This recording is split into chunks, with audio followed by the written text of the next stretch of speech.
And welcome to another exciting episode of Way of the Brush with me, your host, Kris, aka the Name Butcher, aka Hey You, Get Off My Lawn. Way of the Brush, the most informative 120 minutes on the internet onto the wargaming lifestyle. We'll talk about painting, terrain, conversions, and everything under the sun. We usually delve into a lot of painting talk, as well as a lot of what's under the sun, meaning no topics are barred. We'll talk about anything and everything. So, first time viewer, be warned. But of course, you always feel free to ask your questions. You can ask your questions in the chat if you're attending live.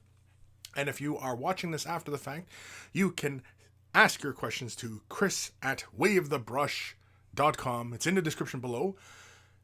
If you're going to send pictures, send them as attachments in the email. Don't send them off as links to other sites because it's annoying. And of course, in the description below is a link to wayofthebrush.com, the central hub of all this silliness. Has links to all the social medias, as well as Discord. Discord's been fantastic. Love Discord. And so join us on Discord, where we have the conversation rolling 24/7, essentially.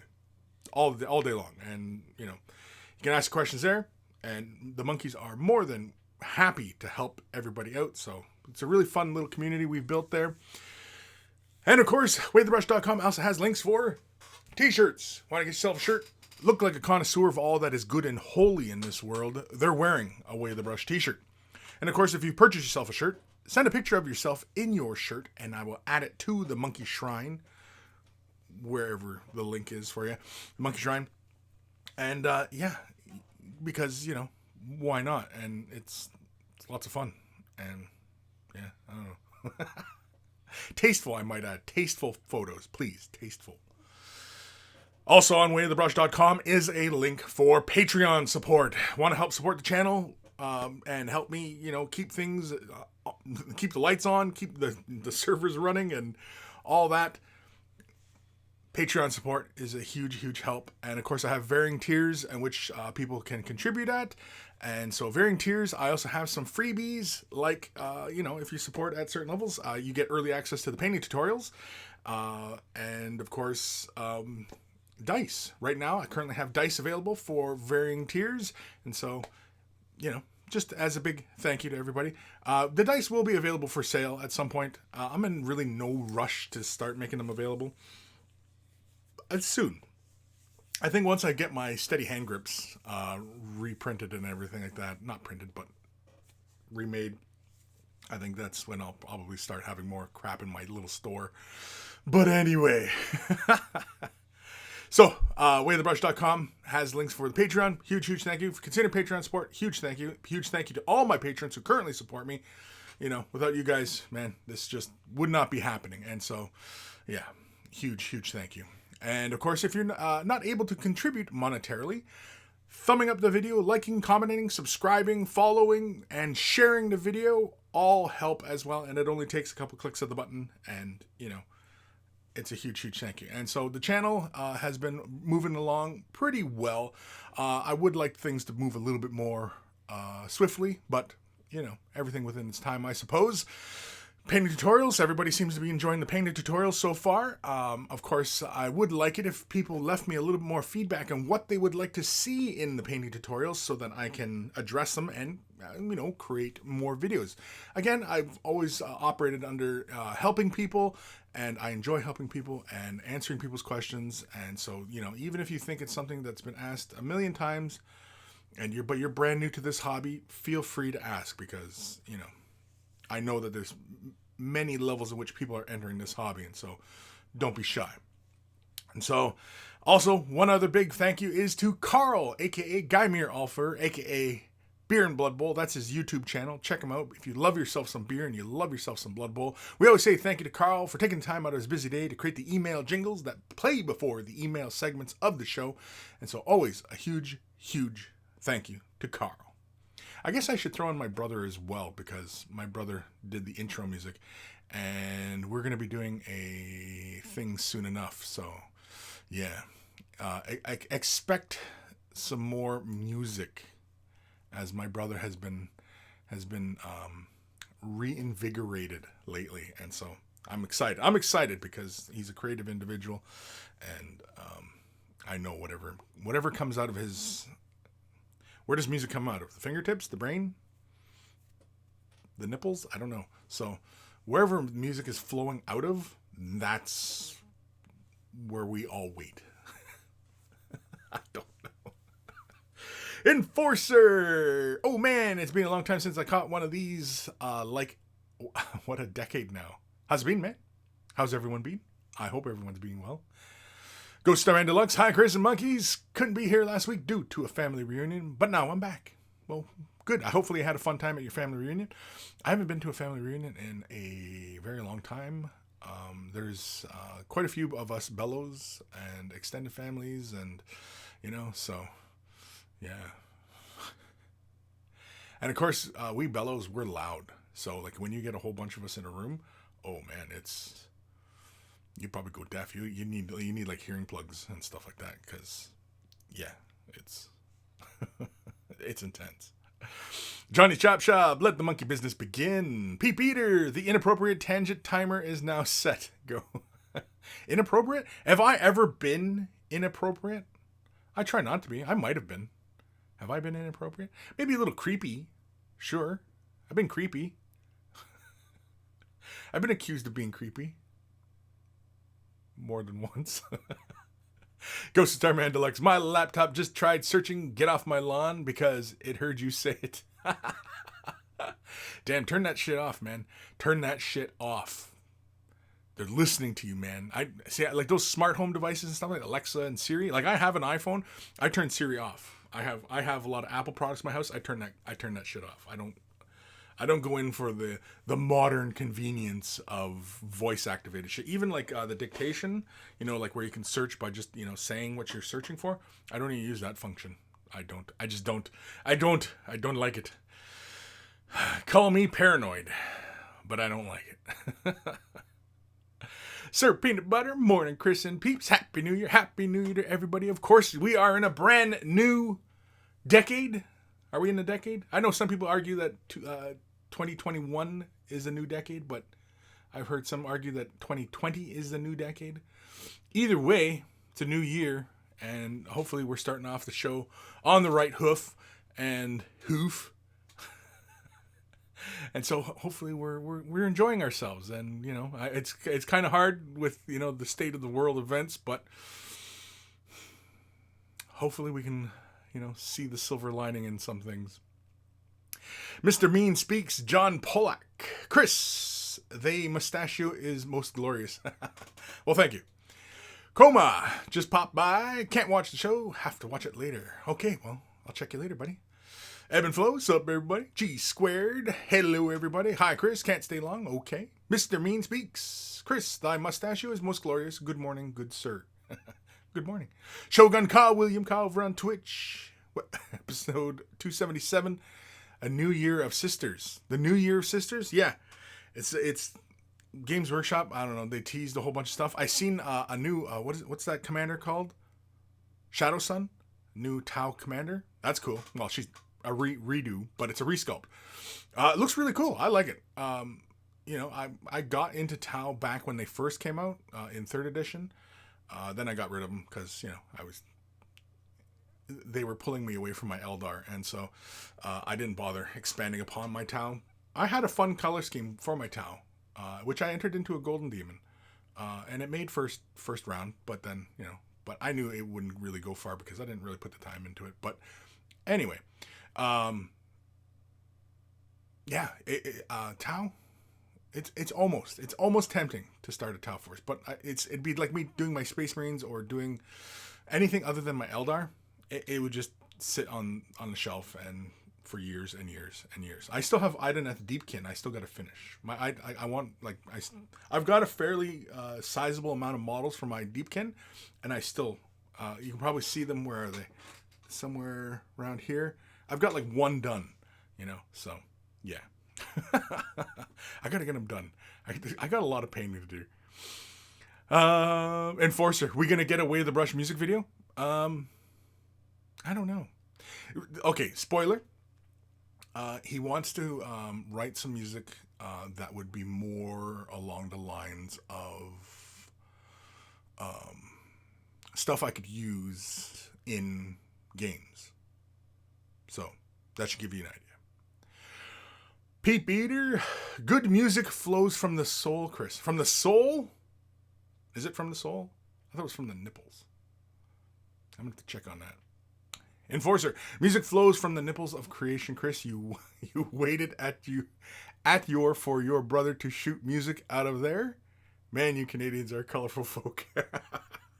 Mike Grimshaw, unfortunately things are busy and I can't stay. I just wanted to ask, what is an easy way to get a blue-black look on something such as a Venom or Marvel Crisis Protocol? Thanks. So to get that blue-black look, one of my favorite ways of getting that blue-black look is, okay, you can start off by base coating with black, Abaddon black or Chaos black, whatever black you're using. Whatever paints you're using, you know, you can pretty much go about this. One of my favorite ways of doing black and highlighting black and staying really dark, but going for a bit of that blue tinge, is to add a turquoise color. Turquoise being that blue-green color. It's kind of in between, like it shifts more towards blue, but it has a very greenish quality to it. Using that, adding that to black. So if you're going to go just if you're not going to go by paint names or particular paint lines, I don't know what kind of paints you're using, but if you have a black and you have, well, you most likely have a white, but if you have a turquoise color, but if you don't have a turquoise color, you can always mix a light blue and a bit of green into it, and that'll give you a bit of a turquoise color. In the Citadel side of things, it gets a little bit easy because there's Sotek Green, which is this really nice dark turquoise color. It's really, really fun. I like using that. Essentially what you do is you add like, 2 black to 1 Sotek, and essentially gives you the same value as Incubi Darkness if you're into the Citadel side of things. If you're not, then don't worry about it. Just simply go with a turquoise and add it to black. And start off, to see how you like it, I would start off with, say, 3 black to 1 turquoise color, and then your next highlight will be 2 black to 1 turquoise, and then 1 black to 1 turquoise. And then if you really want to push just some fine little spots, then you can always go with a pure turquoise. And you can also even go with that tiny little spot highlight where you can add just a bit of white to that turquoise and just put that tiniest of little dots to create that little glowing look you see on some of them. Now, you can do all that by layering. You can do it by glazing. You can do it by blending. You can even do it by dry brushing. Dry brushing actually probably pretty fast, especially if you're doing a whole bunch. But that's really one of my favorite ways of doing getting that blue-black, is going with that turquoise. But if you're on the, like I said, if you're on the Citadel side of things, it's pretty easy because you just go Abaddon black, and you can actually mix Incubi Darkness into Abaddon black into like a 1-to-1 and start highlighting from there until you build up to an Incubi Darkness. And then if you want to add just a bit of Sotek Green to the Incubi Darkness, go up just a little bit more, you can do that. But yeah, like I don't know if I have any tutorials on my channel. I guess I'm gonna have to create some now. Yeah. So, but yeah, hopefully that helps, Mike. Hopefully that helps, kind of, you know, get you in the mindset. You could add, like, say, a color like a navy blue, like well, if you're on the Citadel side of things, like Cantor blue, you can add it to black. Again, same ratio, like 3-to-1 blue, and, you know, build up from that. You can go that route as well, but I find it would just give you this kind of like dark navy blue look. Whereas when you do turquoise, it shifts out of blue and it's that blue green, and it doesn't quite, it's a really fun way of doing black. Another fun one is, well, you wanted blue black. Yeah. Another fun one I like, which this has nothing to do with the blue black, but it's a fun way of highlighting black, is using like the bone colors. Like, say, Ushabti bone, which is, or like bleach bone, or any of those bone, like the light off-white colors, adding those to black to create your highlight color. Those are really fun ones. That gives you this really kind of dark, kind of ominous black color, because it shifts, because you're building up to a white, but you have that hint of brown in there, and brown often has those yellow tones and orange tones in it, warmer tones. And so when it mixes with the black, it gives you this really kind of sickly color. And so if you build up from that, it actually is really fun as well. But if you're going for that, like painting Venom, going for that blue-black, yeah, I would go for turquoise. If turquoise isn't what you're looking for, then just simply add navy blue. Just swap out what I said with the Incubi Darkness. Just put a navy blue in that place and build up from there. And you should be fine. But I would only build the highlights up probably to just a maximum of that pure color. I would only build up to there. I wouldn't go for like a bright blue. I would stick really dark because the blue tones will show through, and and all depending on what surfaces you're painting for. Like, because when I'm imagining Venom, I'm imagining kind of like how the assassins in 40K are painted, kind of like that, where it's a really skin tight. You know what I mean? Very short highlights. Yeah. So hopefully that helps, Mike. Sir Peanut Butter, soul is stored in the nipples. It is. I think so it is. Bennett Shakoski?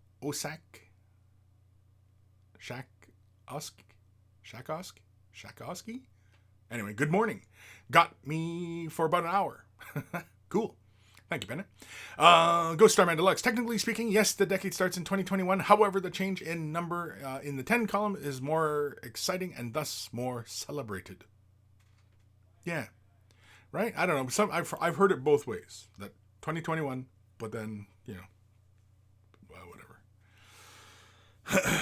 I mean, there are far stupider things people are fighting over these days anyway.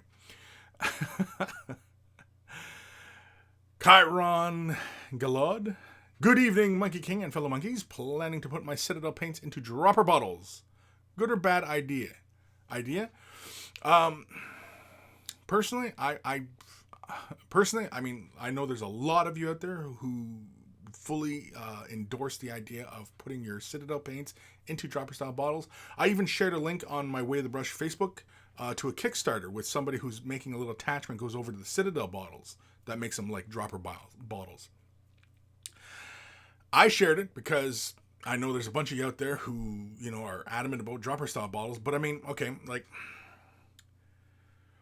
why not? If you absolutely have to have dropper style bottles, then why not just simply buy dropper style bottles? Right? Why go through the hassle of swapping out your paints? Because swapping out your paints, you're gonna end up having to dilute the paint to make it flow so you can transfer them. So because the dropper style bottle is a nozzle, and you know what I mean, and so there's a whole bunch of issues with this, which I'm not a big fan of. You're gonna have some loss of paint transferring the paints into the bottles. There is going to be loss. There's always loss when you're transferring fluids across containers. So there is that. You're going to lose some. Not a great deal, but you're going to lose paint. You always run the potential of spilling and knocking the paint everywhere and ruining a paint bottle that way. And the time and effort. And personally, I couldn't care. I could care less. I mean, like. People complain about the bottles drying out. Now, the way Citadel paint pots are these days is they're actually pretty darn good since they've gone back to these kind of flip up and these really soft lids. They have a soft lid so they grab on to the paint bottle. You do have to periodically clear them, but I mean, if you're taking care of your equipment, it's not a huge issue. People complain about like the viscosity, the thickness of the paint. These are heavy bodied. I would consider heavier bodied paints as opposed like in miniature painting. These are probably the thickest paints that anybody's using. Although I played a little bit with the watercolors and they seemed about a similar kind of viscosity. I'm sure they're not quite as thick, but anyway. And the only reason that they do that is because it's in these paint pots, and these things have to sit on a shelf for a long time. It takes a while for these paints to begin to separate. Whereas, like I have Vallejos, I constantly have to turn them. I'm in the habit of constantly turning my Vallejo paints because the medium and the pigment separate really, really fast. It seems like a day, and they just separate. So, where Citadel, not so bad. You can leave it for a couple days. Some, depending upon the mediums. I mean, like some of the contrast, you'll find they do that. Yeah, like here, look at this. Space Wolf Gray, right? You can see, it looks pretty like, you see on the shelves. But if you look at the bottom, oof, look at that. That's all that pigment sediment in there. Like we give this some shaking, and we got to shake this for a while to break all that up. But yeah, so transferring it over to bottles, I'm not a huge proponent of it. But I mean, I don't discourage anybody from doing it themselves because, personally, I mean, if I really want dropper style bottles, then I'll buy Scale 75. I'll buy MIG ammo. I'll buy Vallejo. I'll buy Reaper. I'll buy all these other colors that come in dropper style bottles if I really want dropper style bottles. Yeah. So you can see now it's starting to see some of that pigment starting to move now. So anyway, but that's just the nature of the game. All paints, the pigment will separate from the medium because gravity is pulling on all those pigments. And I mean, if you go with a really heavy bodied paint, like say Citadel, the pigment is gonna stay suspended in the medium longer, as opposed to thinner body paints, which are oftentimes a lot of dropper style bottles. But I mean, no paint is free of gravity pulling on the pigment and pulling the pigment through the medium. They all do it. So, just nature of the game, man. It's nature of the game. Don't hate the player. No, don't hate the game. No, I can't remember how it goes. But yeah, I mean, if you want to do it, go ahead. But I would argue, like, if you want dropper style bottles, just buy dropper style bottles. Like, why go through the effort of swapping those paints out? George Hintz over on Twitch. Hi, Monkeys and Monkey King. Hi, George. Robert Wood, have you used the Pache Raptor airbrush? I'm thinking about picking this brush up. I have not used any Pache products. I've only ever been using Badger. I mean, I've used like the hobby brushes. Do I have mine around somewhere? Mine's around somewhere. I don't know where it is. But I've only ever used Badger. About 7 years ago, 6-7 years ago, I started getting into more like airbrushing more, and I just started using Badger. It's no real preference. It was just it was working for Mini Wargame at the time. Badger sent it in, and they ended up on my desk, and so do it. And I was like, all right. And so I started airbrushing. I mean, I had a bit of experience previously airbrushing, and but like it was like the hobby brushes with the big broad needles, nozzles. They're not even needles; they're just nozzles. And so but I've obviously my experience has grown quite a bit in airbrushing since then. But I've only ever used Badger. I mean, I know some of the other guys at work, they were using Awada, and like honestly, I didn't really see any difference. Like, a lot of times, they're all pretty much the same. I mean, yes, some are finer needles, but I mean, there's so many combinations of things that go into airbrushing.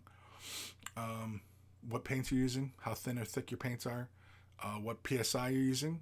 Even the compressor can be a factor, right? Depends on how fast it cycles through. Depends on whether or not it has a tank on it, like a storage tank on it.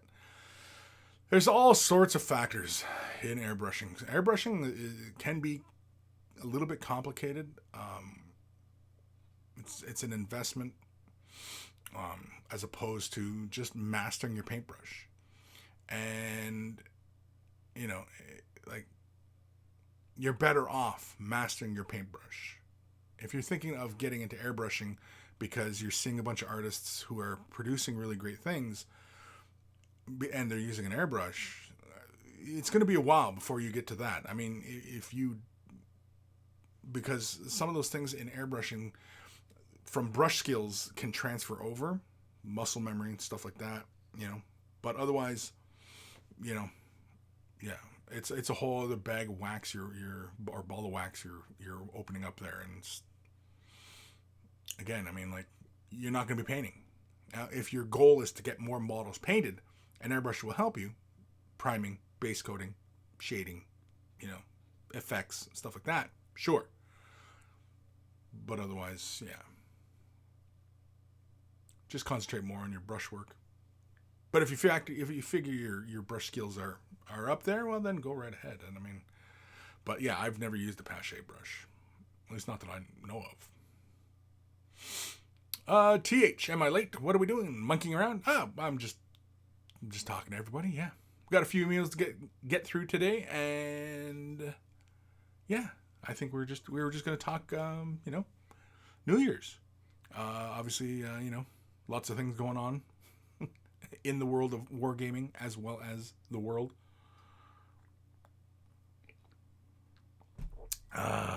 Pete Peter, I guess I have a good reason to admire a woman's soul then. Oh, because of the nipple thing. Regular 2-inch brush. Hey, monkeys, my comments keep disappearing from me on YouTube, so apologies if I ended up saying hi like 3 times. I didn't see anything from you, Lewis. I didn't see anything. So, yeah. Andy Clark, if you start the year 0, wouldn't a decade be 0 to 9? Since that is 10 years. For example, the first century is the year 0 to 99.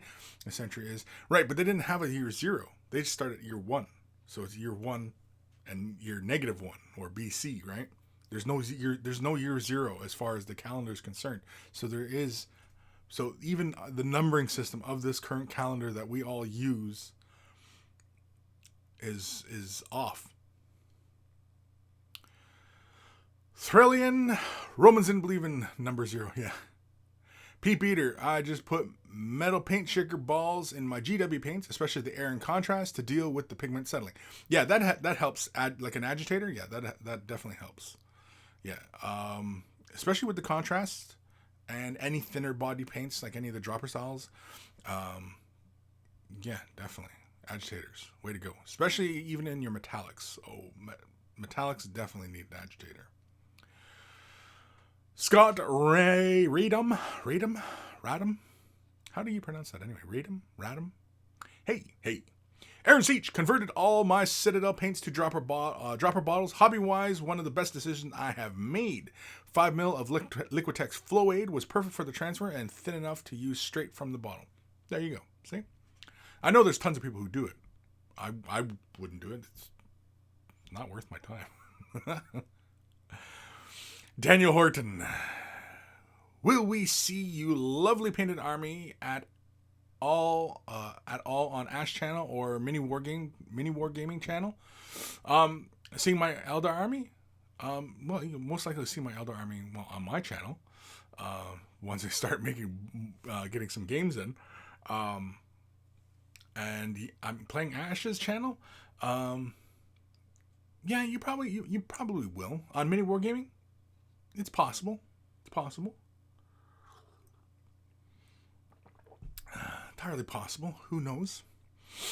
Scott, thanks for the dice, Kris. We'll break in tonight, Necromunda style.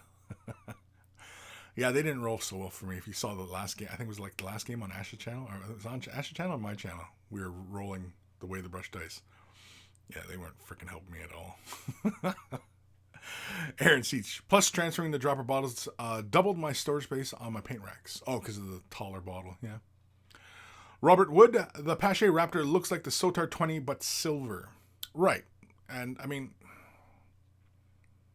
I like the Sotar. I actually have not used it too much lately. But, my brush that I use all the time for like almost everything I do is a Badger Patriot 105. I even have the Extreme Patriot 105. I have not busted that out much either.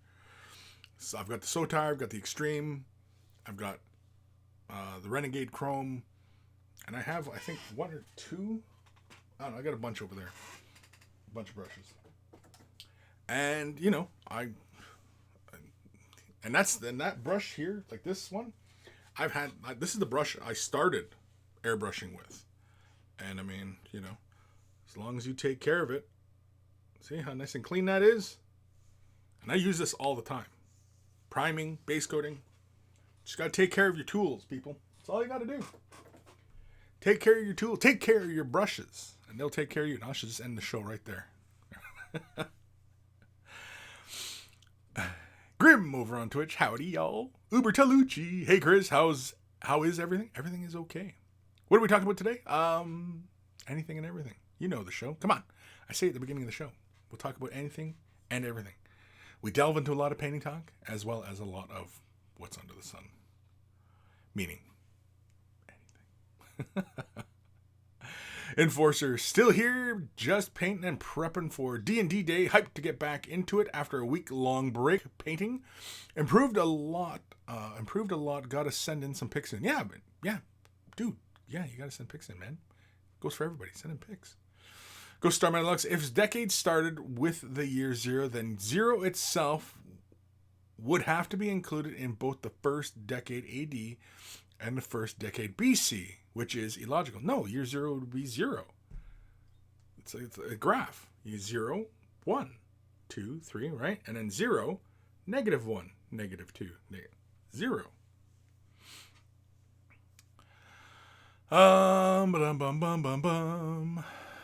Scott, it's Raydum.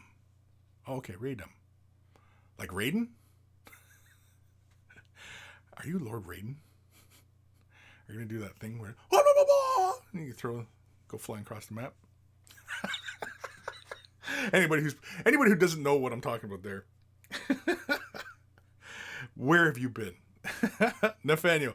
Hello, Kris, fellow monkeys. Hope you had a happy New Year's Eve. Just the eve? A nice? Nice. Happy New Year's Eve? Happy New Year's Eve? Sure. Yeah. Oh, yeah. I had friends over. We were doing not too much drinking. Really not much at all. And but we were playing Talisman. I love Talisman, the board game. And the computer version of it is just like the board game. So if you which we've got to get some playing here, dudes. But anyway, yeah, the board game. I love the board game, and I've been really like waiting for the reprintings to start coming out, and so it looks like they're finally starting to come out with the the reprints of the previous edition, and so I'm excited for that. And yeah, because there's a few of the expansions I hadn't gotten. I had them, but then I didn't. Anyway. Uber Tolucci, have you tried the new Scale 75 Artist Paints? The ones on tubes. I have not. I actually have. Hold on. I have these ones I've been meaning to use. Oh my god. I got like no strength in my arm. I have these ones here. Let me just make sure I'm in frame here so you guys can see what the hell I'm talking about here. I have these ones. These were sent in to me by Grim over on Twitch. These. It's a 60 pack. You can find these on Amazon, and it's very, very affordable. These are water-based acrylics, and it's a shit ton of colors, but they're nice big tubes. Like here, let's see. Okay, here we go. Just for some scale comparison, right? So that's how big the tubes are, right? So there you go. I've been meaning to do a video using these colors on a model. I just haven't gotten around to it because I wanted to do something fun with these paints, and just showing them, in use. Because I know I get a lot of questions about, even just using regular. Because I've always talked about you don't really need to if you know what you're looking for as far as paints are concerned, you can paint models with anything. I've seen models painted with just craft store paints, and they look good, they look great. And I've seen them done, even with oil paints.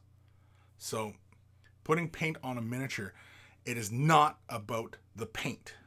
It's about the time you're willing to put in to paint that model, right? So yeah. But anyway, huge thank you to Grim.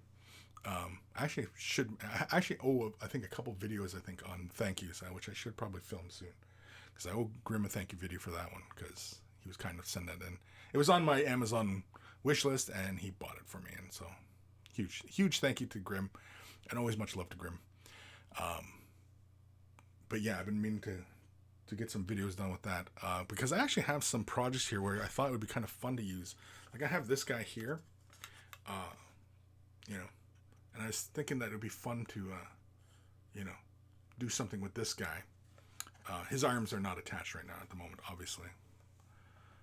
But yeah, something fun, you know, just doing something, slapping some paint on a model. Because I would like to know what kind of drying time they have, because I know it does advertise that it has a longer working time, which is not common in a lot of acrylic paints. That's why they have retardants, right? Slow dries.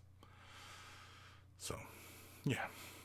But anyway, yeah, scale 75 artist paints. No, I've not used them, but they're water based. If they're water based acrylics, and honestly, they don't even have to be water based acrylics. They could be, you know, oil paints, enamels.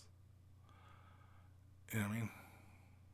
You just got to get used to whatever preferred medium you're using to apply your paint to a surface. And once you begin to master it, you know, you create some really great results. And, you know, that's half the challenge of painting. You know? Johnny Chop Shop. Kris, have you used the new weathering pencils from AK? No. I don't use any of them. I really don't use a lot of these ready-made type solutions, because I just use paint and my brush. You know, if I want a particular look or effect, I achieve it by brush. You know, I know there's a lot of those products, they make, you know, getting your end results a lot simpler, and that's fine. Nothing wrong with that. I recently shown using the markers, the Molotov markers. You know, where the hell did I put those markers? Where is all my shit? Anyway, I recently did a couple fresh tips on the Molotov markers. You know, those aren't even designed for miniatures. What got me thinking about those markers was I had seen Winsor Newton was putting out a set of precision markers, and I was like, oh. So I was having a look-see at the local art supply place, and I saw the Molotov, and I was like, oh, I like the chrome, because the Molotov chrome is the superior chrome that I've seen that's readily available outside of automotive type products. And so, yeah, the Molotov chrome is fantastic. I'd highly recommend it if anybody wants to play with chrome. You gotta let that shit sit though for like 24 hours undisturbed.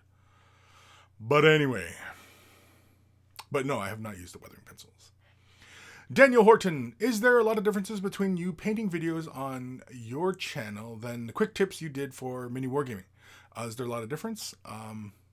No. Even the difference between quick tips and any other videos.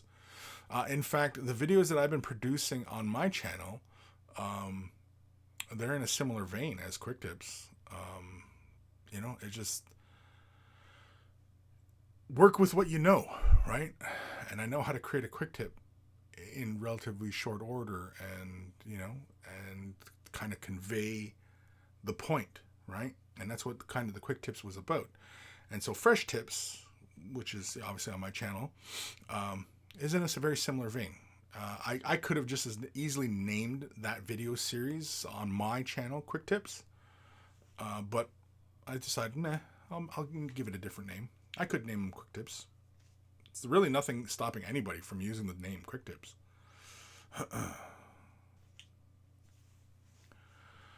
Enforcer, I need Kris's ridden noise on fucking ringtone now. It was hysterical. Sir Peanut Butter, 0 is included in the decade because we use a base 10 math. Also, if 2000 is the new millennium, then by definition, it was also a new decade. Yes. Robert Wood, dang, that's a lot of weathering pencils. Scott Radom. Raiden? Nah, cousin. I'm straight up Street Fighter Hadouken-izer from way back. Yeah, Hadouken? Yeah. If you've ever heard me in any kind of battle reports, when somebody dies and I go, ooh, oh, that's Street Fighter. Anthony B., remember when Tom Green would say tubbing? Reminded me of that when you said tubes. Tubes? Tubing? Tubes? I don't know.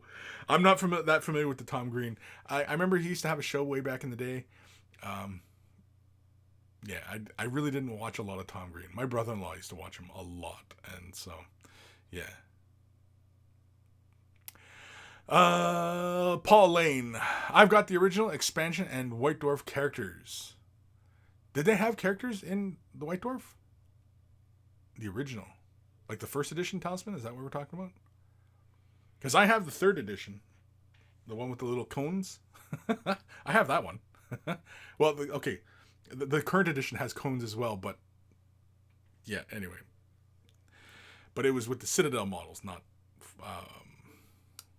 Fantasy Flight sculpts. The little smaller ones, like big GW models running around your board.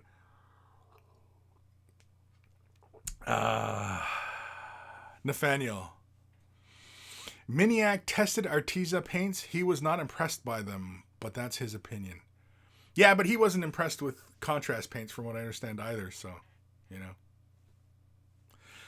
I mean, again, it's not the material, you know. It's the artist. Paul Lane, Talisman. Talisman? Yeah. Ghost Starman Deluxe. I mean, the point you use does impact how the model looks to an extent. For example, if you mostly use blue paint, the model will probably be blue. Well, yeah, I think that seems kind of obvious. I'm not sure what we mean by that. All I mean is when we're talking about painting, don't get caught up in the brand names and this and that paint and stuff. If you're an artist, you can take any of those mediums, begin to master them, learn the basics of them, and then begin to excel with it, right? It also is a talking point to the fact that somebody who doesn't have a lot of resources, does not have a lot of money to spend on paints, can take dollar store paints and create something fantastic. That being my point. As opposed to somebody who's brand new to this hobby but has, you know, the $500 paint set with the $500 brushes and can't paint shit, right? There is a big disparity between the two, and it's not because of the products.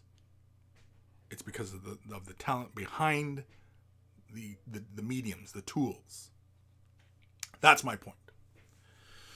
So don't get and I've always talked about this, that, you know, don't get worked up over these things. What paintbrush? Which airbrush? Which paint? You know, should it be dropper style? Should it be paint pot? Should I get the airbrush paints? You know, should I go with, you know, enamel paints, or should I go? You know what I mean? Like, you're overthinking these things. Stop overthinking these things. Get a paint set. Grab a brush. Start putting paint on a model. Once you start doing that, then you can start to get a sense of, okay, I see what's going on here. Oh, I understand. Because once you actually start doing something, then you start to understand it. And it's, you know, sitting there theorizing about this or that doesn't matter. You can do that. I mean, if you like masturbating, then, you know, keep masturbating. But that's all that is masturbation, right? It's you got to start fucking putting paint to a model and start doing. Be a man of action, or woman. Action. Do it. Start painting. Stop overthinking. Episode Anthony B, episode 277. Where is all my stuff? All my shit? Where is all my shit? Anthony B, Miniac is a goober. Is a goober? He's a goober, is he? I've seen him at Adepticon one time.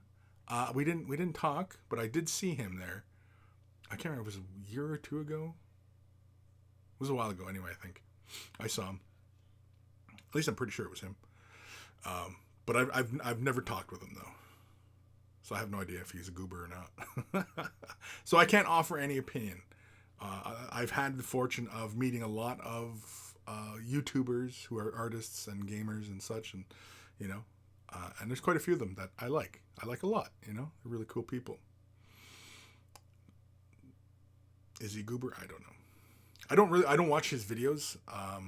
The only of the videos I have watched, like, I don't watch his channel. But I have seen periodically videos of his.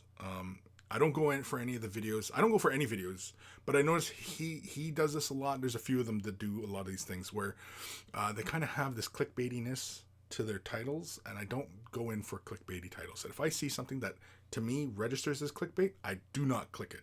Just on the principle that I do not click on clickbait. Because that's a problem. That's a big problem. It's not just within wargaming. It's all the consumption that we're taking in these days. So I've been on this kick for years not to click things that are clickbaity. It has a big old pair of boobs on the thumbnail, or we're all doomed, and you know what I mean. Like none of that shit. I don't click it, and so try not to anyway. But anyway, with his videos though. They're very well constructed. Miniacs videos are very well constructed videos. And, a lot of work. I would assume he has he's been educated in video production because his videos are very well produced, which is something I've noticed and, I thought was actually very interesting. But I don't really watch his videos, so. I only watch a couple of videos, and a few of them. Really, I'm just more interested in the production than what they're producing. Same with that newer channel that are doing battle reports. They're over in Vancouver. Play On, yeah, they're really really nicely produced videos. Really nice videos, and I think once you start to see them really kind of get comfortable with being in front of the camera and letting their personalities show. Oh yeah, definitely they're definitely going to grow very quickly. Nathaniel, 50 Shades of Blue. David Vaughn, just got the spear, Shadow Spear for Christmas. First time getting into 40k. Now I'm hearing rumors of a new 9th edition. Will it make the current edition obsolete? I would imagine with 9th edition, I don't think they're going to change too much. That's speculation. That's based on nothing. Because like if we were talking, 7th edition, and is the game going to change, or is it going to be a whole new, like, because from about, first edition Warhammer 40,000 Rogue Trader, when it went to 2nd edition, the rules stayed pretty much the same, but the way the armies and everything was formatted changed, but the models never changed. And then going from 2nd edition to 3rd edition, the game changed again, but the models didn't really change. And so if you're buying the models, that'll be fine. It'll just be a rule set. Now, as far as the rules are concerned, the codexes really haven't changed that much for 8th edition. So I can't really see them doing a huge edition change. I think because the way the game flows right now is really, really good. And it has brought a lot. 8th edition brought a lot of 40k people back into the fold. And no, that's not based on any statistics. That's just kind of an observation. It just seems like more and more people. Because I noticed that less and less people are talking about other games. Really more and more people are talking about 40k and Age of Sigmar and, stuff like that.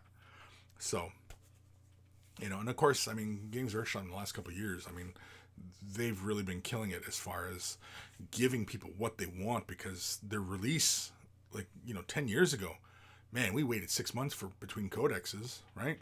Now it's like every other month you get a codex, get new models, get new sculpts, and they've just ramped everything right up, right? And so they've been getting our dollars, and that means no dollars for other game companies, which is, unfortunate, but that's capitalism for you. That's how it's going to work. So, yeah, but I can't remember what the hell we were talking about. Oh, 9th edition. Yeah, I don't really see a big jump as far as, going from 8th edition to 9th edition. But mind you, it could. I think they would piss a whole lot of people off if they changed 8th edition to 9th edition and made very drastic changes like 7th edition to 8th edition was. But there's been drastic changes because, first, Rogue Trader and 2nd edition, the rules were pretty much the same. Just 2nd edition, again, the way you formed armies was a little bit different. But going from 2nd edition to 3rd edition, that was a big change in rules. And then everything was kind of just all over the place right until 6th edition. And yeah, it was like you had a stack of rule books like this, and you know you had articles here and frequently asked questions, and it was really really bloated. And then, so I think that's why a lot of people came back into 40K with 8th edition, because it became so streamlined, so simplified, and I didn't have to have all these books and shit, and I could just play the game, and you could play the game pretty quickly, and you know, and get through it. And there was enough meat there that it's entertaining. You know, it's not as detailed as previous editions, but you know, that's what Kill Team's for. That's what Necromunda is for, right? So, you know. Anyway. What was I talking about? Nathaniel, speaking of paints, why do acrylic paints lose their luster when drying? That's just the nature of how they dry. Why that is, I'm sure there's a very long technical reason for it. But yeah, like oil paints, yeah, they don't lose their luster. That's why I paint, I paint canvases. I paint in oils because, you know, I want that paint, the light fastness, to remain for 500 years, right? As opposed to acrylic paint, which, I don't know, it seems like a decade. An acrylic paint, it's just, the color just leached. Especially if you leave it on the sun and stuff like that. Like, I mean, there's many factors in why, you know, acrylic paints discolor, but yeah, it's the nature of the game, man. I'm not sure why. I'm not 100% sure. I'm sure there is a very long technical reason for it, but yeah, I don't know. Uber Tolucci. Okay, I painted quite a few models, and now I want to change a bit to dioramas and busts. Do you paint or build dioramas? No, I can't remember the last time I played with doing a diorama. It's been a very long time. It's not something I do. And in all honesty, miniature painting as a hobby is not something I partake in anymore. Not since I started creating videos and, you know, creating content online. Miniature painting is not something I do to relax. It's just not. It's become my job. So, yeah. Old Man Logan. Happy New Year, Kris and Monkeys. Well, Happy New Year, old man. Enforcer. Had my sister's friend give me giant brushes that were meant for canvas painting. Used them on my miniatures, and in truth, they were the smoothest I've ever seen myself paint. It's all about how to control it. Yeah, oh yeah. You can use like a 1/2-inch brush and just use the corner. Or if you're painting a tank, yeah, you can totally. There's no reason you can't do that. Peep Eater, episode 277. If you like masturbating, keep masturbating. Yeah, well, exactly. I mean, like, if, you know, that's all it is, man. Right? That's all it is. TH, episode 277. You'll never believe what the monkeys did next. Old Man Logan. Met Miniac at Adepticon a couple years ago. Not very friendly. I find him to be rather annoying in his vids. Yeah, you know. Like I said, I've not had a conversation with him, so I can't say. But as far as far as the content of his videos, I don't really watch them. I can't remember the last time I tuned into a video of his. Oh, you know what? I think it was he talked about his painting setup or his video editing setup, and I was curious to see because he's got really great quality to his videos, and so I was curious, and so I think that was the last time I clicked on a video of his, that when it showed up in my feed. Otherwise, but like I said, wargaming stuff does not show up in my YouTube feed. It doesn't show up in my YouTube feed. It's TED Talks and educational news, music, other stuff. Wargaming stuff does not come into my feed. I'm really kind of, other than anybody who I'm deliberately following or subscribed to as far as wargaming is concerned. So, like, like Uncle Adam, Tabletop Minions. I watch his stuff, because he's entertaining, and I've had many conversations with him, and he's a very entertaining fellow, and he's a nice guy. Old Man Logan, unlike Uncle Adam, who I also met, very cool, friendly guy, pretty much like he is in his vids. Genuine. Yes, exactly, right? Genuine.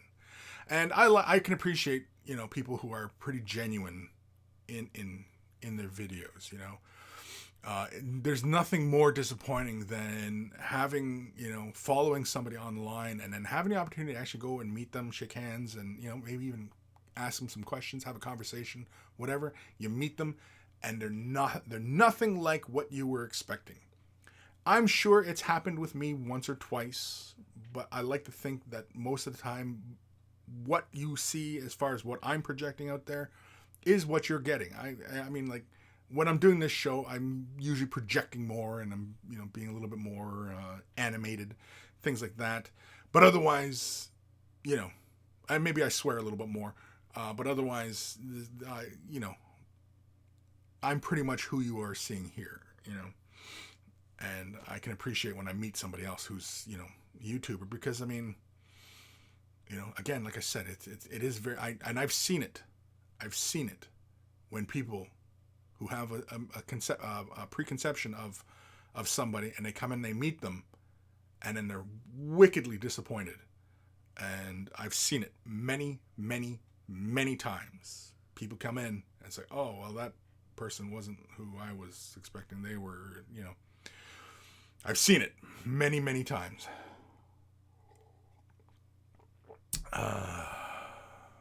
Pirate Captain Daniel. I discovered Play on Tabletop last week. They are absolutely stunning in their battle reports, well above anyone else in that area. I would say their battle reports are, like, as far as production's concerned, better than most.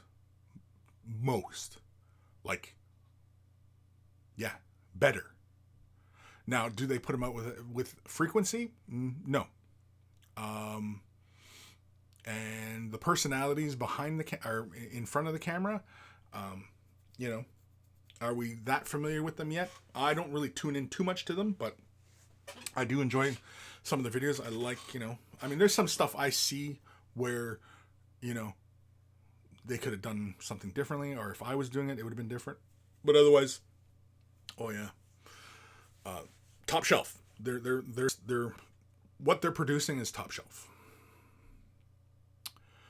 Anthony B, I had gotten out of the hobby due to birth of my child, but those Bone Reapers in Age of Sigmar sucked me right back in. Yeah, they're pretty cool. Bone Reapers. Bones. Anyway, yeah, they're pretty cool. And I gotta get back on Catacross, because, yeah, I want to get him done. And I know people have been asking about, can we get more of those videos of him? And I really like the guy who's holding the birdcage, and he's next on my to-do list here. And so, yeah, I gotta get back on him. Ghost Starman Deluxe plot twist: GW makes 9th a carbon copy of 7th, except NIDs are top tier. Yeah, I can't see them going back to 9th. It's too bloated. Everybody loves 8th edition, and I don't think GW wants to rock the boat. I think they want to incorporate some new elements, maybe, things that make 8th better, right? I think more consistency across the language of rules, and more clarity within the rules. And I think 9th would be a far superior addition to 8th if there was just more clarity. I mean, the gameplay itself can remain the same, but better clarity within the rule set, and consistent language with wording. It definitely would help as well, especially when trying to resolve any kind of small issue. Yeah. Terracotta, did you know if direct sun will dry paints in the bottles? My hobby room has a lot of windows, and I'm worried all the direct sunlight shining on my paints will ruin them. I've not heard of paints drying really in the bottle. I'm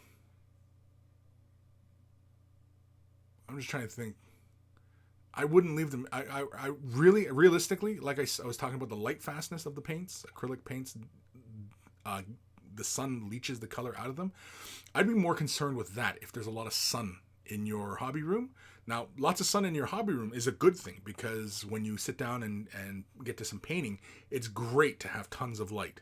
I highly 100% recommend you keep all the light in your hobby room, so when you're painting, you have tons of working light. Now, as far as storing your paints, yeah, if there's no good place to store your paints, then I would leave them inside a cardboard box so that the sun is not sitting on. Not so that they're going to dry up, but because the sun will leach the color out of the paint. Now, the paint pots themselves, they're pretty thick plastic, and I'm sure it protects them from UV light and, whatever rays are penetrating into the paint pot, raising the temperature possibly. But yeah, I don't think there's a huge concern other than leaching the color out of the paints. That would be my concern about leaving them in the sunlight. So, yeah. C.W. Kreiner. So who else is scared of for their wallets now that GW announced more elves? I want more Eldar, man. Like, more elves? I seen the Blood Bowl model. That Blood Bowl model looked really cool. It makes me want to get a Blood Bowl Wood Elf team. I just like that character. That character is just so cool looking. But I know their sisters were thing, and I know a bunch of stuff is supposed to be dropping this weekend because GW is doing a big thing. So, yeah. Nathaniel, technically each base is a small diorama. Yes. I would agree with that. Each base is a small diorama. Definitely. I would agree. So, yeah, okay. We do bases. And, yeah. Oh, heater's kicking in. Great. Now I'm going to start sweating. I'm going to melt. You're going to see me melt like in the end of Raiders of the Lost Ark. Just, I know. War Pigment. Scary faces and a flaming unicorn. Awesome. Flaming unicorn. Beauty. Anthony B, you should, or you could say that Kris is what you see is what you get. Yeah, WYSIWYG. Yeah. I'd like to be WYSIWYG. Definitely. Because I have gone out there and, it's kind of that expression, never meet your heroes. Well, hopefully I'm not a hero to any of you. Hopefully I'm not a hero. But we can go hang out and have a beer. Definitely. Might, get drunk and howl at the moon? Possibly.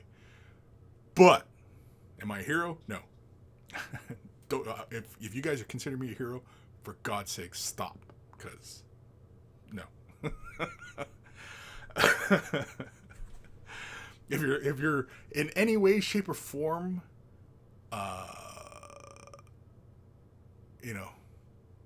making me out to be a hero, good God.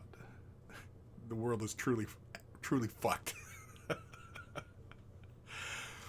Uber Talucci, I like Miniac. Yeah, I'm not saying don't like him. I mean, by no means. Like I said, I don't know him. I've never had a conversation with him, so I don't know him. So I can't say he's, scumbag or he's, Mother Teresa. I couldn't say either way. But what I will say about his videos, and I don't watch his videos, a lot of his videos, but I do like his production of videos. Not so much the content, and when I see the thumbnails, whenever they do pass by, they always seem really clickbaity, and I don't really go in for that. So, but anyway, I like Miniag, but I remember watching one of his streams with a co-host where someone asked a question, and he answered, "Oh, about that, you can watch my video about the subject." This is a great thing about having a YouTube channel. When someone asks you a silly question, you can just tell the person to go watch. That sentence was really disappointing.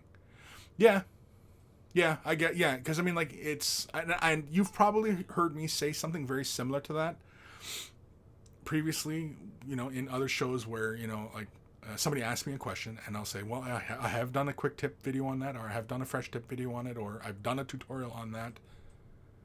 But then I try and, tell people, okay, well, you can go here to go check that out. But the nuts and bolts of it is do this and do this. And I try at least to answer the question when it's asked. And, yeah. I can see that as being a little bit disappointing. That, if somebody's asking, types it in, Kris, how do you paint white? And I say, well, here's the video right here. Watch that video. Next question.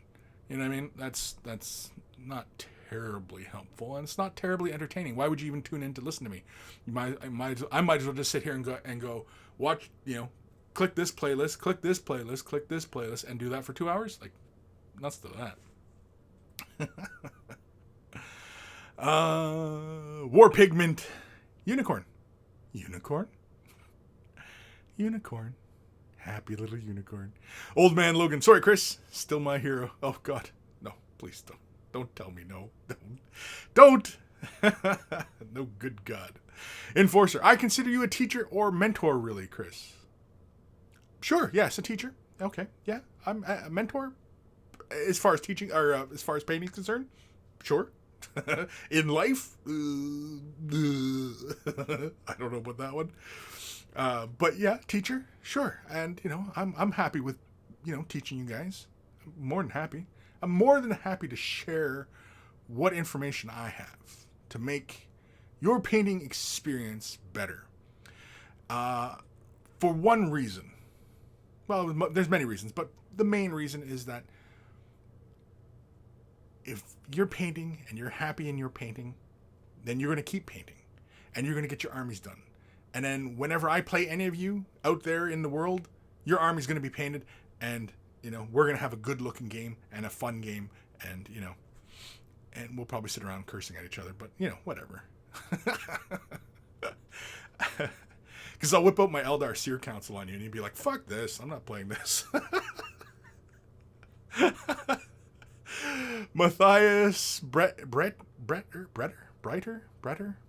Happy New Year, Kris. Happy New Year, Matthias. George Hintz. Hero, no. Friend, hope so. Sure, yes. A friend. Definitely a friend. Yeah, teacher, friend. I don't know about the mentor. Hero, definitely not. Johnny's Chop Shop. Way the Brush, episode 277. I'm no one's hero. That's it. I'm no one's hero. I'm good call, Johnny. That's what I'm going to call the show. Because I am no one's hero, man. Oh, man. Honestly, most things I do, I only do to get a laugh. You know what I mean? I only do it to get a laugh. I try not to take myself seriously. Because I've seen people out there who take themselves seriously, and they're dull. They're dull. They're boring as fuck. Just uninteresting people. I like interesting people. People who get into trouble. People who aren't afraid to possibly put their foot in their mouth. Which I do all the time.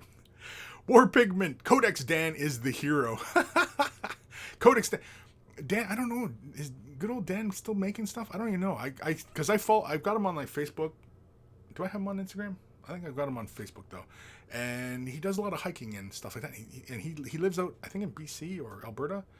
And, he's in the mountains all the time and stuff. And which, great. I don't know if he does a lot of wargaming these days though. Because I don't think his channel has been very active or,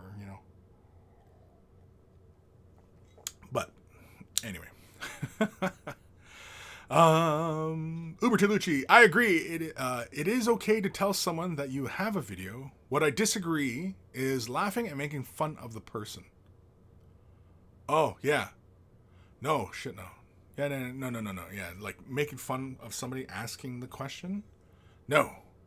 Because that's not the environment that I want, right? That's why at the beginning of the show, I tell you guys, even if you're brand new to this hobby, ask your question. I know that there are people who are just got it, who got the paint set today and have a bazillion questions.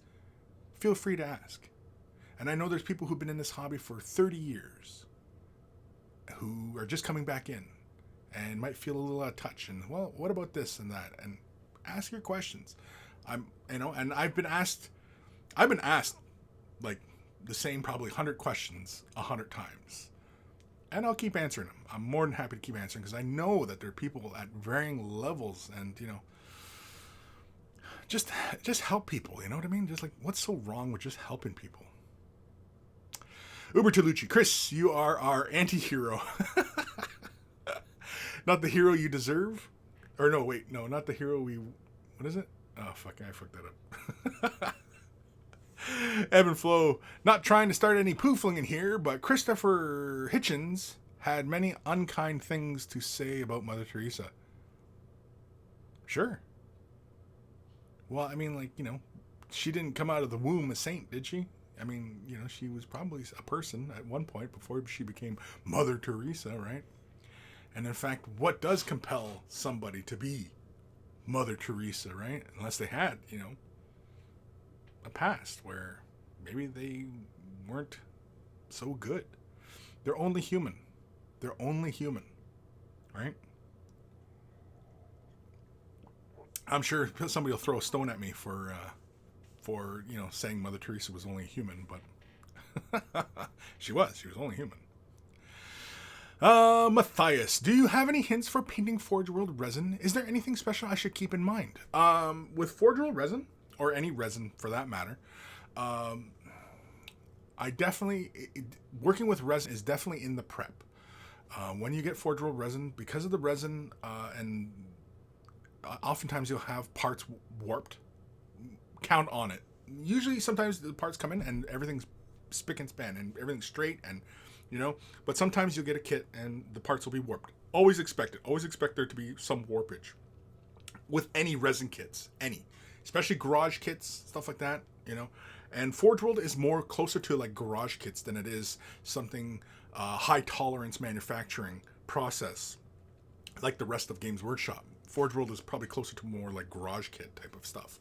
So expect it. And a lot of modelers, you know, expect this. And a lot of, a lot of work will have to go into it. So working with Forge World resin, it's always about, you know, re-straightening parts, which involves, typically I always use hot water. And I often just either run the water or put on a little kettle of water. And then if it's small little parts, you just dunk it in for a couple seconds, change it, then run it under cold water to shock it back into place. That's often the procedure I work with when unwarping parts. The other one is that once you're done handling, and then of course cleaning off edges, and you know what I mean, and sanding, there's often a lot of that. Making sure test fit parts together. If you need to, make sure you pin parts so that they connect up properly. My vampire, I have the Eldar vampire. It actually, when I was test fitting it all, I actually had it so the pins were running across the wingspan so that the weight of the wings were actually providing tension so that it stayed level. And in fact, it kept the plane together. I didn't even have any glue in that thing when I first assembled it because I had so many pins running across. I actually had long pins, like brass pins, running across the wingspan because it's actually hollow in the inside of the vampire. But anyway, pinning it, cleaning it, sandings, stuff like that. And of course, after you've done that, I always prepare in like my kitchen sink, put the plug in, of course, just a drop of dish soap, lukewarm water, cool, better cool than warm, and let the parts soak in the water for just a few minutes, and then take like an old toothbrush and then just scrub it up the parts. Just get in, make sure you get into every little nook and cranny on the model. Clean that surface. Oftentimes, the big thing is that there's this mold release that's used on the molds when they're popping them out, and so they oftentimes will spray the mold, assemble the mold, pour the resin in, pop it, and they usually go through a washing process, I think, but just to be on the safe side, because I've actually gotten some kits from Forge World, and there was bits of the silicone mold stuck inside the model, which I'd imagine probably screwed with the rest of the production run because, yeah, I mean, but I'm sure they can just probably remaster it and, you know, if it, you know, anything like that. I don't know what the procedure is. I would love to get a tour of inside of Forge World, like, or just the entirety of Games Workshop. I would love a full tour of the entirety of Games Workshop. That would be really fun. That would be super duper fun. I got a peek behind the curtain, but I would love a full tour of the full facility. I'm just interested in every aspect of the whole process, and you know, it'd just be really great to see. Anyway, so yeah, that's really the big one, is working with resin. I was trying to remember where I was going with all of this, but yeah, working with resin, it's really the prep. And as far as paints are concerned, whatever primer you're using, if you're using Citadel products, the Citadel primers sit on top of the resin just fine. Really what makes sure that the paint will sit on the model surface is making sure you do that bath and scrub it up with an old toothbrush or a soft brush. Don't use a wire brush because it'll mar up the surface. Just, yeah, a little bit of dish soap, cool to lukewarm water and just scrub it up the parts and, let it dry. And then you can give it a spray. Make sure it's thoroughly dry. Otherwise, let it sit for like 24 hours if you can, take your time with the kit. Because I recommend washing after cleaning, because obviously you were handling the parts, right? And your finger oils and stuff like that get all over the model. And, if you're going to be really anal about things, it's best to just stick to that kind of procedure and just do it that way. And, I have done videos on preparing Forge World resin and resin kits and stuff like that. They're out there. But otherwise, yeah, that's pretty much it. It's really about the prep. Working with resin, there is no difference, really, other than just prep that separates painting metal miniatures, resin miniatures, and plastic miniatures. It's really just the prep. Just how you prep them. Alberto Di Bella.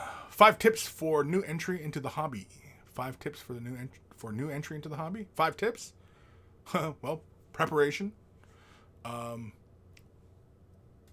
Okay, well, the 3 fundamentals I always talk about, okay, is your preparation, cleaning your models, right? Getting rid of the mold lines, using the right glue. Priming.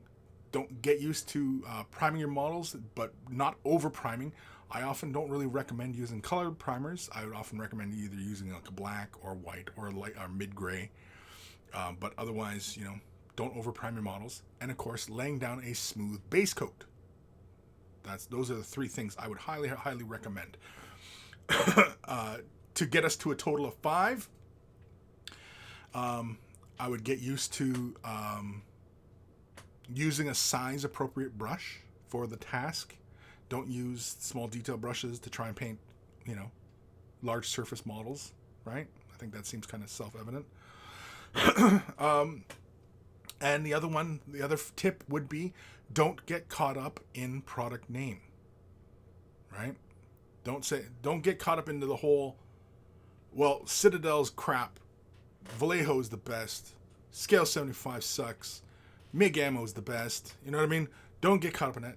Use Da Vinci brushes. Don't use, Winsor Newtons, or, you know what I mean? Like, don't get caught up in all those things. Those are all entirely subjective. It's all subjective. It's all personal preference, and it's all what people get used to. And you'll find that there are a lot of painting masters out there, miniatures, who just have a certain preference for tools. Doesn't mean those are the best tools. Just means that that's what they use and that's what they've mastered.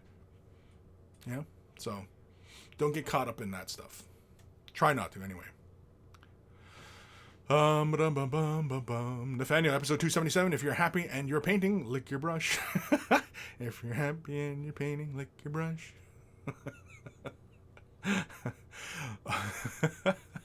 Old Man Logan, Wolverine, Spider-Man, Kris, in that order. On Heroes? Good God, no. Matthias, you can say Matt. It is a German name and hard to pronounce. Matt? Okay, Matt. Matt? Matthias? Or the last name? I think I'm saying Matthias, right? Am I not saying Matthias right? I don't know. Maybe I'm not. C.W. Cranner, who needs a hero when we have All Might? All Might? I'm getting set up for a joke, aren't I? David Brunfeld. Kris, what is your suggestion for painting eyes for gaming tabletop quality for someone with bad small muscle control? Should I just skip the eyes? If you have, shaky hands, or if you have a condition where, that kind of fine motor skill is kind of, difficult, I'm sure if you were really clever, if you wanted to put the resources in it, if you absolutely positively have to get the eyes painted, you can't let it go and you gotta get them done. Well, where there's a will, there's a way. If I'm just thinking just now off the top of my head, if I was going to try and paint eyes and I could not maintain steady hands at all, I would probably try and work out a system where, like the little alligator arm clips, right? Those little clips, and they kind of have a bendiness to them. What if you had your model, you had your brush, and you're using that thing, you dunk, and you just very carefully start to bring them in close together, and then just with the slight pressure, if you can manage it, move that brush in so it touches. I realize that's kind of, that still relies on you with some fine motor control, but yeah. I mean, honestly, do you need to paint the eyes? Not really. If you got a whole bunch of you got 500 Space Marines, and you're playing, and you're more concerned with getting them tabletop so you can play some games with them, yeah, I don't think anybody would fault you if you didn't paint your eyes. You know what I mean? Especially if you had a nice, smooth, even base coat on all your miniatures, and you had some transfers down, and you had all the details painted, and maybe you were even doing some weathering and stuff like that, and you know what I mean? Just other embellishments to take the viewer out of having to nitpick over eyeballs. Yeah, I think you'd be okay. Of course, too. I mean, I guess it really depends on what armies you're doing, and yeah, but. Yeah, it's like that idea of just using the clamps and having the two, and just kind of, I realized even if I was shaky and I was trying to move that arm closer to come in, you probably still would mess it up. But I still think that I would probably forego it if I didn't, and if it was just going to be me painting it and I could not manage that fine motor skill, yeah, I probably would just say screw it. I wouldn't bother with the eyes. I'm trying to think of anything else that would be easier. I mean, I had recently shown using the pen, using the Molotov precision pen to do the eyeballs. But that still requires you to be able to do it, it still requires fine motor control. So if you are, I think anybody who knows you in your gaming group, and if they know, that you have difficulty with those kind of things, I don't think anybody's going to, oh man, you didn't get the eyes done? Pff, come on, I don't think anybody would say anything. And if you can let it go, because there's limitations. I mean, there's people out there who want to do glazing and they haven't quite mastered it yet. And so, do I encourage them not to get their armies painted? No. Layer, dry brush, right? There's other ways to get to your similar effect. But yeah, sometimes, you do need that fine motor control, and I don't know if there's anything out there to make that easier for people yet. So I think I would just try and let it go at the moment until a solution presents itself. War Pigment, do you have a video on how to break down a airbrush? Do I have a video on breaking down an airbrush? No, I don't have a video on it. I don't know if I've done a video breaking down the airbrush. I've done a video on cleaning the airbrush, but just breaking it down and just, getting to all the nooks and crannies? No. Enforcer 357. Kris, teacher, friend, dementor, giver, or solid advice. Old man who yells at nothing to get off his lawn. The name butcher. Ghost Starman Deluxe. Show title seems like something The Witcher would say. I haven't watched that yet. I haven't watched The Witcher yet. I know a lot of people are like, Witcher, I haven't watched it yet. I'm not that familiar with the character or anything like that, so I'm, I just finished Lost in Space last night, the second season of that one. I just finished that one. I haven't watched The Witcher yet. It's on the list. I still got to finish Jack Ryan, second season Jack Ryan. Oh, man. Falling way behind in my viewing. Inquisitor Kazak. Anyway, stupid question are the ones not asked. Stupid questions are the ones not asked. Yes, exactly. Stupid questions are the ones not asked. Yeah. But I don't believe in stupid questions. Not really. Grim, not the hero we need, but the hero we deserve. There we go. Yeah. Alberto de Bella. Corax White or Wraithbone for painting with contrast paint or classic method? It all depends. It all depends on your experience and what you want to get used to. For example, using the Wraithbone spray with the contrast paints for warmer tones, going with the browns, reds, yellows, really, really fantastic. Gray Sear, which is the complementary primer to the Wraithbone, which gives you cooler tones when using the blues, purples, well, a little bit of the purples, blues and blacks and stuff like that, and the grays. You know, it really all depends. The classic method, yeah, you can go Corax White and start base coating your models by hand. You can go that route. You can go Corax White with contrast paints. I find that with the, like, say, yellows, anything with, like, a lot of yellow in it, pure white, well, sorry, no, the Gray Sear throws that blue cast into it, which kind of gives it a funny tone. It doesn't change it all that much, but there is a difference between Ayandan yellow on Gray Sear as opposed to Wraithbone. Wraithbone, it looks way better than it does on Gray Sear. But on Corax White, it's going to be a lot brighter, but yeah. I have shown a few things with the Corax White and contrasts. But yeah, it really depends on what you're trying to do, and you know how much of it you got to get done, really. So like if you're looking to get into miniature painting, contrasts are a fun way to get armies done quickly. But as far as getting into miniature painting, I actually would probably recommend using more of a classic method. If you're familiar with color theory, where your primaries are yellow, blue, and red, and black and white, you know what I mean? Secondaries, tertiaries, you know, and kind of painting in that regards, I would recommend that, because contrast paints do not really follow that traditional color theory. It follows more of the cyan, magenta, yellow color theory. And so it's a bit different. And, you know, using contrast paints and then using regular opaque colors, because contrast paints are transparent, right? The light passes through them.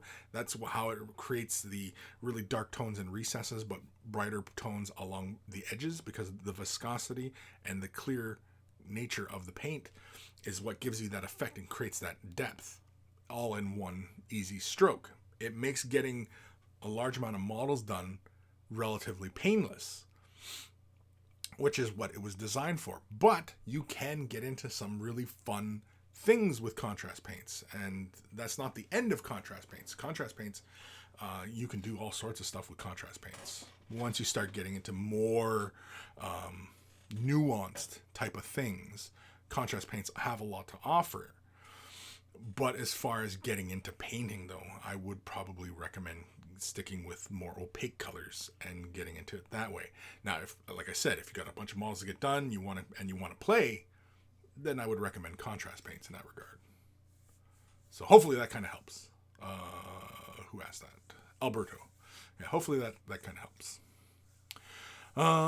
Fire Drake 18, sup peoples? I feel like I missed a lot. Yeah, a little bit. Matthias, thank you for your detailed answer on resin. Yeah, no problem. I'll probably make a video on that at some point as well. Again, I'm one man, and you know I've got lots of videos. But like on my Patreon, I'm 2 weeks, I think, right now. Or no, tomorrow another video will get released, and yeah, it'll put me at like 2 weeks, I think, ahead. So if you want to be 2 weeks ahead of the curve, join me on Patreon. Fire Drake 18, Kris, what are your thoughts on zenithal undercoating and with different colors for bases along with contrast paints? I have not played too much with that. I have toyed with it a little bit. I found that you can't quite go black as far as the beginning and then building up to a white and then applying contrast. It's just too much of a contrast. It's just, you know, it's not enough. I have found that going as far as a dark or mid-tone gray, right, and then going to a white with the contrast seemed to work well, to kind of imitate the Gray Sear and Wraithbone type of theories that on how they develop these contrast paints. Doing a mid-tone gray up to white would be a way, and then going with a darker kind of, you know, like, what would the color be? Not a Shabti bone, something a hair darker, almost like Baneblade brown. I'd almost go with like something like Baneblade brown, or that kind of value for the base, and then building up to Wraithbone, or yeah, whatever, Wraithbone, or even white, I suppose. and then build to that, and then lay the contrast down. But as far as going for that zenithal pre-shading, yeah, I wouldn't push it all the way to black. I'd only go about midway between, you know, the spectrum, right? There's the halfway point. Because the contrast paints are very saturated and they'll create a lot darker tones. But if you go with the black, those tones completely get crushed by the black. They just don't show up. And I've demonstrated that before. I think it was on like the first way of the brush I was showing, you know, demoing the contrast paints, and we got into, talking about, you know, different how the colors, you know, interact and everything like that. And so I wouldn't use all the way to a black as far as, you know, the beginning of the pre-shade. But as far as doing the zenithal, yeah, I did it for the guy. I shown this video, right? This guy from Core Space, and I did a pre-shade on this guy, and I'm pretty sure I did a gray up to a white, and started laying the colors down. And I found that when I started laying the yellow down, I didn't really like the tone I was getting, but I ran with it anyway.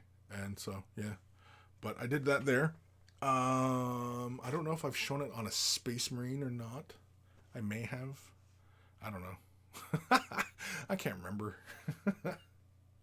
But yeah, so sure, if you want to go with that, I just would not go all the way to black. Go to the mid-tone. And going as far as working with other colors, like going with a red, going with a blue, again, the mid-tone. I would just go just to the mid-tone. I wouldn't push it all the way to the darkest value. Stick within the mid-tone, because when you lay the contrast down, it is going to bring it all the way down, right? So I would recommend that.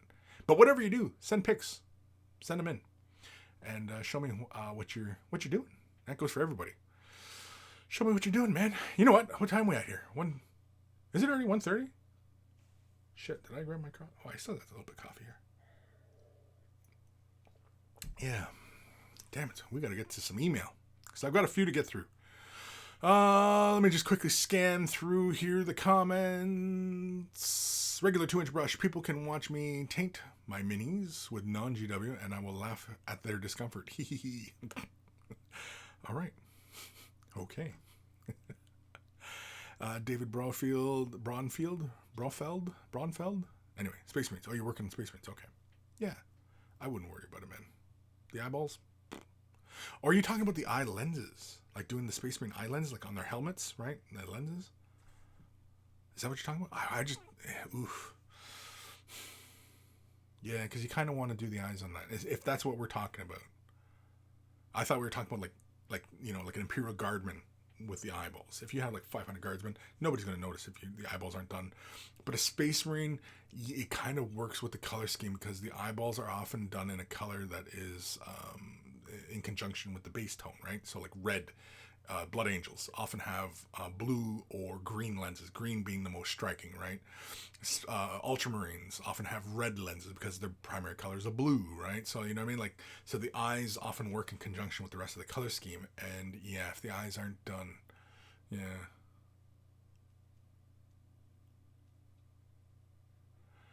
Yeah.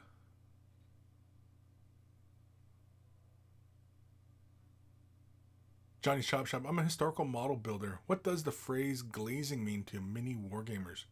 Glazing is it's pretty much the same in painting as well. You break the color down to a thin body.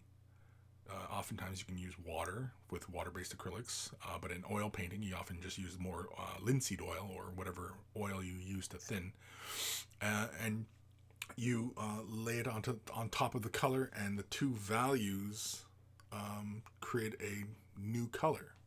So, for example, if you had laid down a dark red and you put a yellow on top, it would start to show you orange values, right? The eye visually blends those colors, and the more layers you lay down, depending upon what colors you're using, right? If you're using transparencies, then the light is just going to pass right through, and the more color you lay on top, then the deeper the value is going to go. But if it's an opaque color, then the more layers you lay down, then the more the light is going to stop at that top layer, right? So these are all these different things to consider when, glazing. But glazing is typically breaking down the paint to a thin body so that it can be applied in a very thin layer on the surface, and it's going to change the undervalue of the paint so that your eye sees a new color. That's what is happening. So like when we're glazing highlights, say for example a Space Marine, he's blue, and we want to build it up to a brighter blue. We could take a lighter blue, change it to a glaze, breaking it down to a thin body, so we could use water or thinning mediums. I prefer thinning mediums. Thin it down and apply it. Let that layer dry, and then apply another one, but maybe in less space. So if the first brush stroke went across and it was a big band like that, then the next one would be, 3/4 of that, and then be half of that, and then 1/4 of that. You know what I mean? And you can and your eye will perceive that transition of color because the light is passing through those thinner layers, and your eye is visually blending that darker blue with the lighter blue, and you're seeing those transitions build up, even though you have not mixed them. Does that make sense?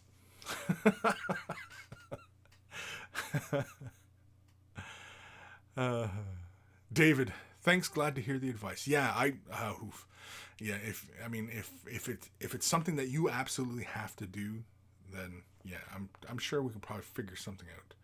The answer's definitely got to be out there, because you can't be the only person who's having difficulty with fine motor control like that. You're not the only person who's in this hobby or similar type hobby.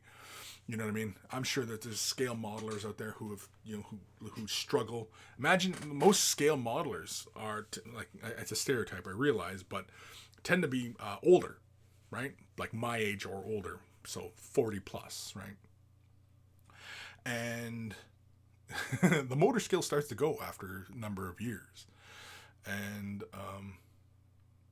I'd imagine somebody's worked something out. Somebody out there who's very clever has worked out how to do fine things, fine brush work, or you know what I mean, or applying fine details without the need to be entirely, because I think really what it is that if you are holding onto the model and your paintbrush, right, and you're you're having difficulty there, then possibly eliminating one of those things, right? So maybe fix the model to a surface where you can work on that angle, and you have lots of light, and you can see what you're doing, and then you eliminate half of the obstruction by just holding onto the paintbrush, right? Then also too, if you can have something that's you can manipulate the paintbrush through, right? You have the model fixed to a position, and you have the paintbrush fixed to a position, and all you have to do is just touch, or manipulate that arm in a fashion that possibly can do it for you. I don't know. Again, those ideas were just off the top of my head. I don't know if anything out there exists like that. So, yeah. But I'm sure, and anybody who's tuned in right now, I mean, let me know if you guys know of something like that. Because again, I mean, it's not something that I've had to encounter personally, so I can't speak to my experience as far as trying to manipulate tiny details when I'm not able to manipulate or fine motor control. I have no fine motor control, because whenever I've been in those conditions where my hands are shaky or anything like that, I just don't paint, right? So but I know there's people out there, and I've been asked similar questions like this a few times, and so I know that there's people out there who who want to get their models done but have an issue with getting that fine motor control down.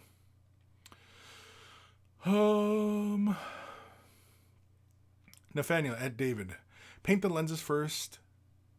Doesn't matter if you paint outside. Clean up the overpaint. If it's faces, Bugman's glow in a base, Cadian flesh highlight, and Gilliman flesh thinned as wash. Right, but it's not so much the procedure of color, it's the precision. I think is what his main issue is. It's his precision he's concerned with. Nathaniel, Kris, hire an intern.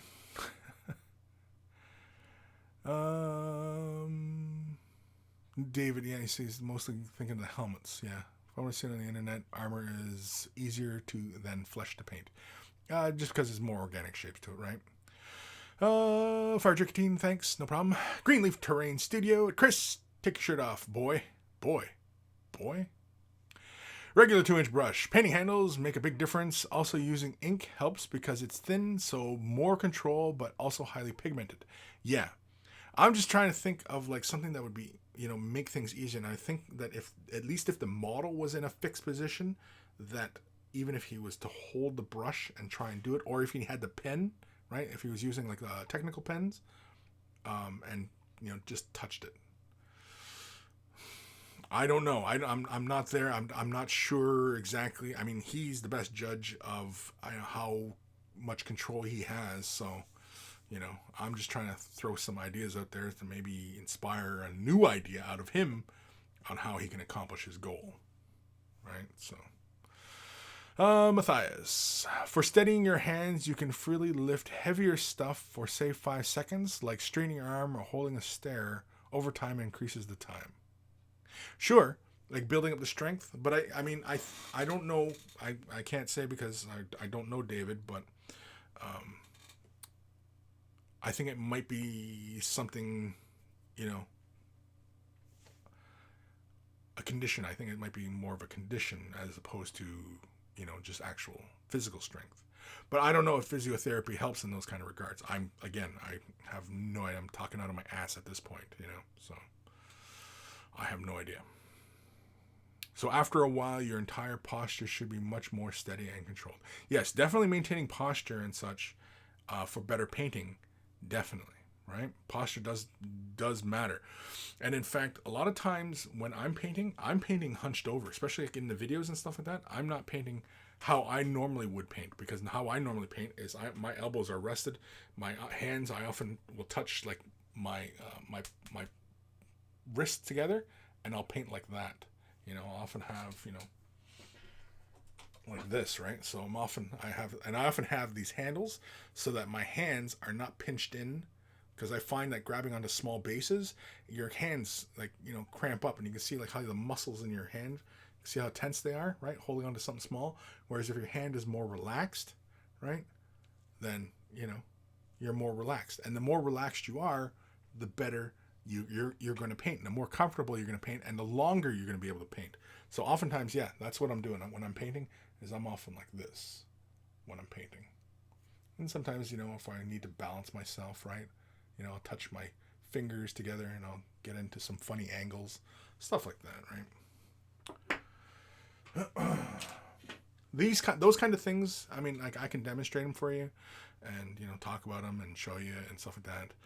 But again, it's more of just a beginning point for you, that, because everybody's different, everybody has different needs, and, you kind of have to find, your own level of comfort, right? Matthias, it is typical training for people in handcrafting like welding and soldering, which is close to painting. Soldering, yeah, definitely. Welding, sure. Welding, I mean, I've welded, and using that torch, I mean, it's pretty hefty tool, at least in the settling anyway. And soldering, yeah, I can see soldering, because you're oftentimes holding that like a little pen, right? Anytime you're small tool manipulation, right? But yeah, definitely. Captain Spasmo, control. More points of contact, the better. Elbows to desk, interlinked fingers, etc. Yes, definitely. Like I said, yeah, my elbows are often resting on the table. My wrists are often touching. And that's how I'm painting. And, well, excuse me, that's, I often paint that way. Yeah. Matthias, and I think the rest is training. I have been painting for 3 years now, and I'm still learning. We're all still learning. I've been painting miniatures. I've been doing this hobby. Well, I'm in wargaming hobby since 88. Got into miniatures and wargaming. Space Hulk got me into this hobby, and I'm still learning. I still consider myself learning. Am I learning something new every day? It doesn't feel like it. I kind of wish I was sometimes. But I often find that, and which is why I don't really tune into a lot of wargaming channels, is because nobody's talking about anything really refreshing or new, in my experience. It's stuff that I've demonstrated, we're going on almost 10 years now, as far as video creation is concerned. they're just rehashing the same thing. But I mean, even the stuff I'm talking about is a rehash of, techniques, painting techniques that are, hundreds of years old. So, is there anything new as far as painting is concerned with a brush with a paint to a surface? Not really. That's where we get into the fun things, like, say, when we were talking earlier about like AK interactives, like technical pencils for doing effects and stuff like that. It makes life a little bit easier, and it's a fun tool, but it's not like it's something that, you couldn't do without a paintbrush, right? And if you already know how to do that by paintbrush, then, it's not really a huge issue, right? So these are often, like I said, this is kind of why I don't really pay attention to a lot of wargaming channels, hobby related. Like I said, I tune in for Tabletop Minions because he's often just kind of, talking about his perspective on things, and which, is, everybody's, entitled to their perspective, of course. And, even other hobby channels, I realize that, yeah, I mean, sure, if you feel like you got something to share, then please do. And oftentimes I'm on the lookout for the way somebody else might do something, because they might be doing something a little bit more efficiently than the way I'm doing. And so it might be something I can develop to increase my ability. I'm always on the watch out for that. I, again, don't really see it. Where I do find myself learning is when I'm watching the airbrushing videos. An actual... when I'm watching actual artists with an airbrush. Not wargamers, but actual illustration artists using airbrushing.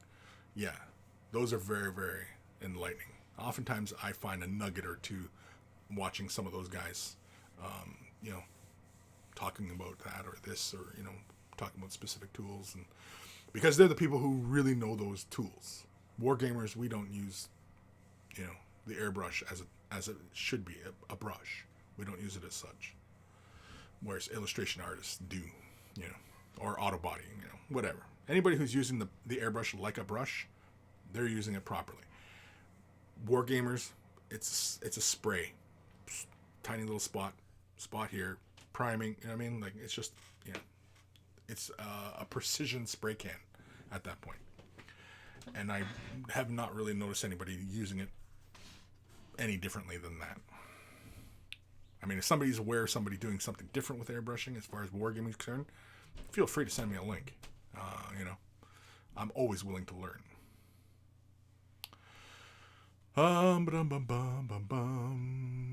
Nathaniel, where do you use dry brushing in canvas work? Where do you use dry? Do you use dry brushing in canvas work? Sure. If you want to go for a particular look, yeah. And it all depends. I mean, I've never done dry brushing with oil painting, but I know that's a thing. Yeah. And acrylic painting, yeah, you can totally use dry brushing. Just remove a lot of the paint from the brush, semicircular, depending upon what effect you're looking to create. The technique does not dictate what you create. The technique enables you to see your vision forward. Does that make sense? So just because you know glazing, it does not mean that you're an excellent painter. It just means you have very fine control over how thin or thick and how you can achieve something. But there are pros and cons to every technique, and even evaluating as a pro and con kind of thing is kind of ridiculous. They're all tools in your tool shed to achieve your goal and for you to accomplish your desired effect. Right? So, like, do you always need a screwdriver? No. But sometimes you do. Do you need a scroll saw? No. Sometimes you do. Right? So. But as far as dry brushing on canvas work, where do you use it? When you're looking to achieve a particular effect.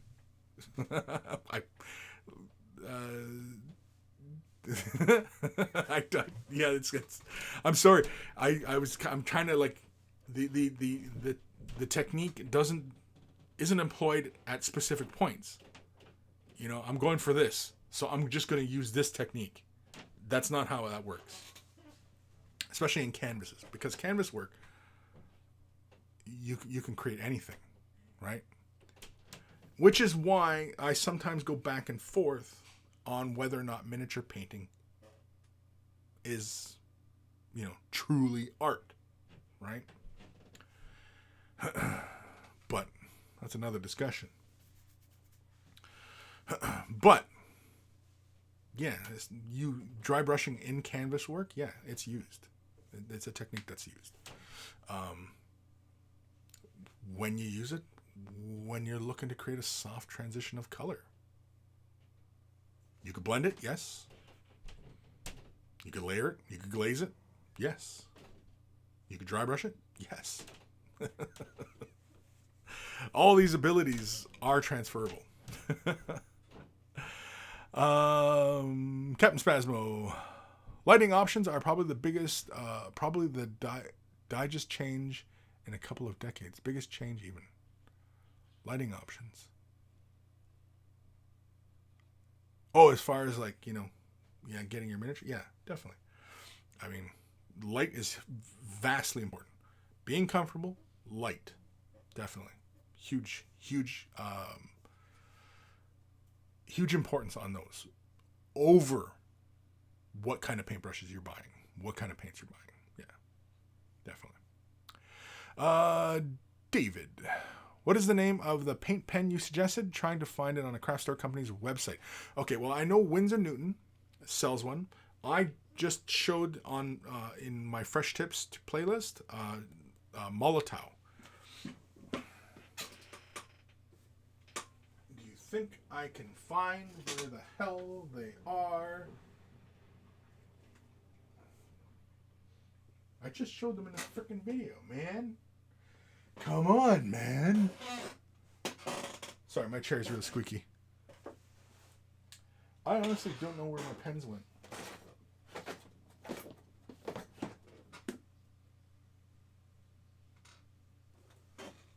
I don't know. Anyway, it was Molotov. Yeah, no, Nathaniel. Molotov black liners. Molotov black liners. Winsor Newton has a set out. You can probably find some generic,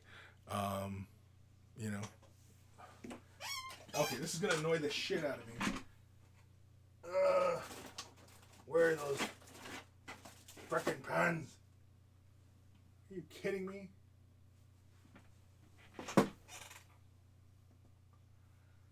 You know what? You know what I'm thinking? I'm thinking my little girl stole my markers on me because she saw markers and said, "Ooh, I can draw with these." I bet you that's what it is. She took my pens.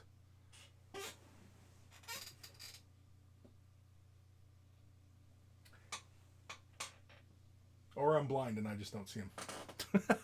That's always possible too. But anyway, yeah. Molotov. Molotov? Yeah.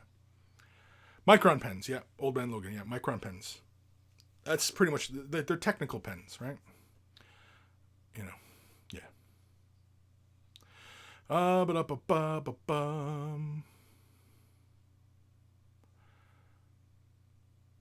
Captain Spasmo. To a man with only a hammer, every problem looks like a nail. Yeah. Nathaniel. All right, let's do an email or two or three. Yeah, because I think I got like 2 or 3 to go. Scott. Kris, mini painting is art. It's just collaboration between the sculptor and the painter. Is it a collaboration though? I mean, the sculptor who created these, they didn't, they created it. They're the unwitting collaborator. Because some sculptures, they don't even need to be painted. I mean, like I got that Cthulhu bust. That looks just awesome unpainted. But I painted it. But it looks awesome unpainted.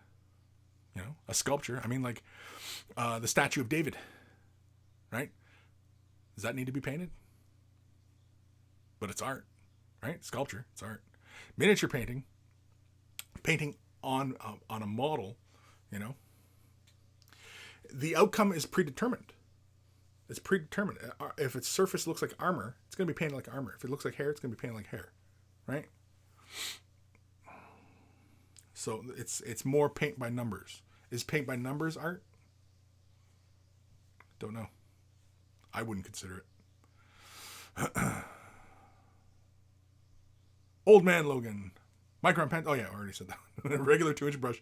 Kris sounded exactly like my dad when he loses something. Because I fucking. Yeah, I think my daughter took those pens on me. Yeah.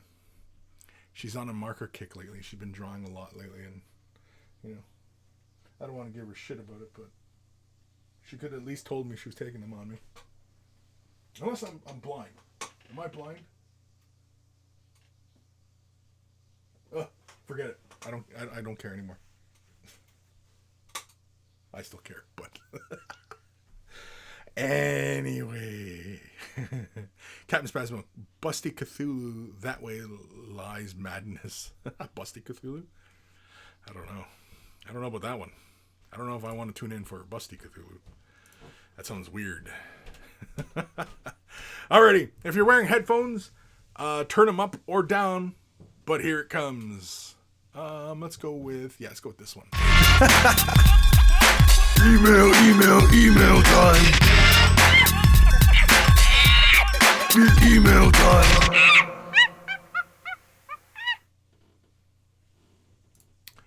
This one is from our good buddy Mad Maxim.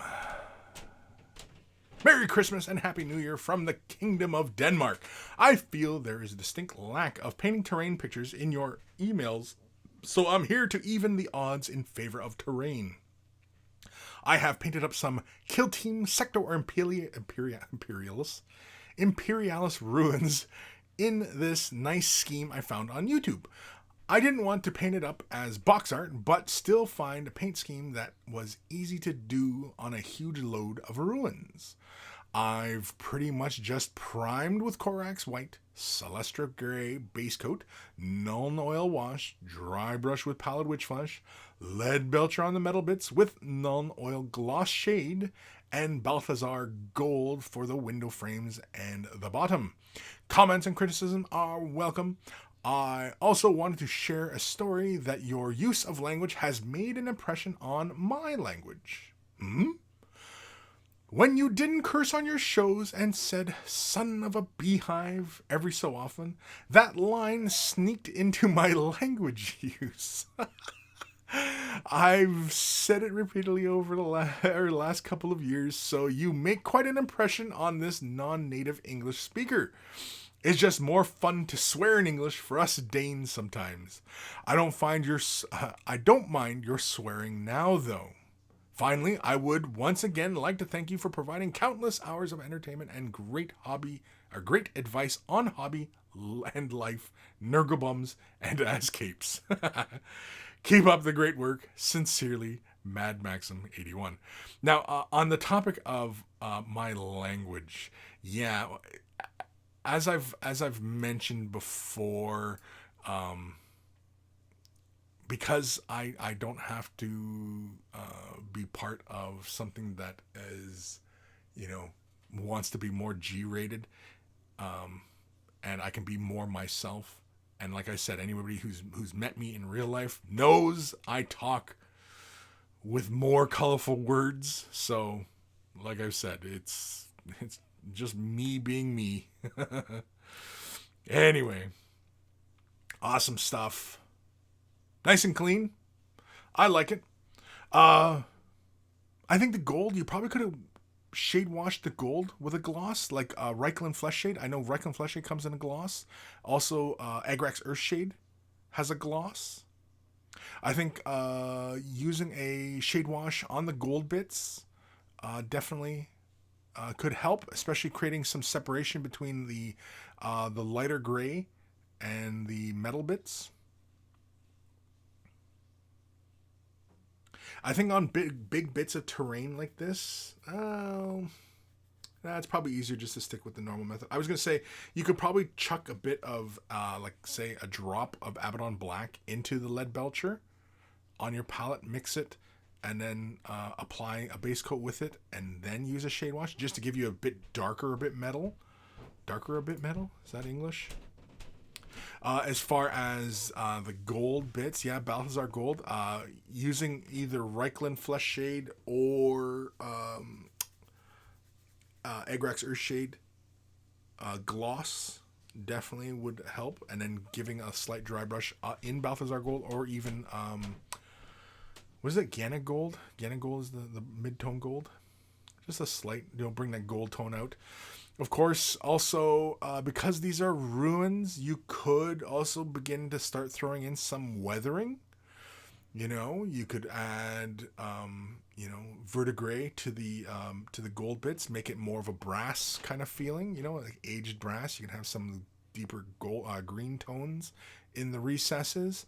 On the concrete brick areas, you could also incorporate, maybe a slight greening value. Maybe it's like moss accruing in the recesses kind of thing. The metal bits, obviously metal rust, right?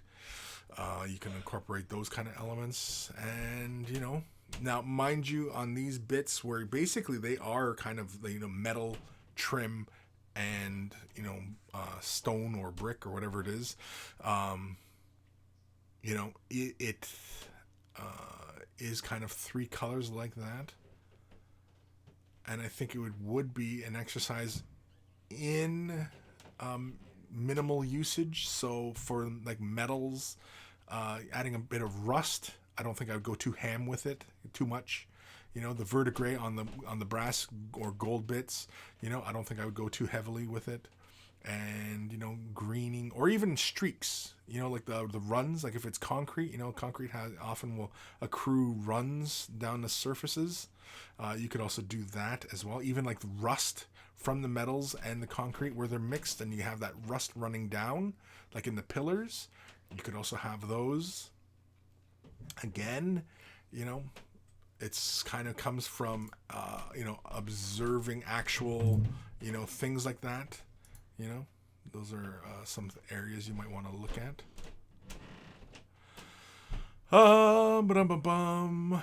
Nathaniel, something sizzling in the background. Yeah, the wife's cooking. I think it's her. I don't know. Somebody's cooking anyway. Somebody might be frying up bacon. I don't know. Pretty damn good mic, I guess, if you guys can all hear that shit cooking and sizzling away in the background. All right, here's another email. This one's from our good buddy Legion. Greetings, Kris. Happy New Year. I didn't finish any of my ongoing projects, Pyre Guard and Dark Elder, during the holidays, and I am just now starting out with a Terminator Captain that was gifted to me for Christmas. That should be finished around next week. In the meantime, I wanted to share some Vampire Count models that I repainted a while ago. I chose a very colorful paint scheme for my Vampire Counts to have some contrast towards my drab and weathered Salamander and Dark Eldar schemes. Best regards from Germany, Legion Miniatures. And so let's have a look at his painting. Oh, look at that. Well, this is very, very interesting. So this is a repainting of the same model. I don't know if he's completely gone over everything or if he just simply touched up. It looks like okay. The first thing I noticed is the wings on this model and the armor. He's got way better control of the color, and obviously precision is increased here as well.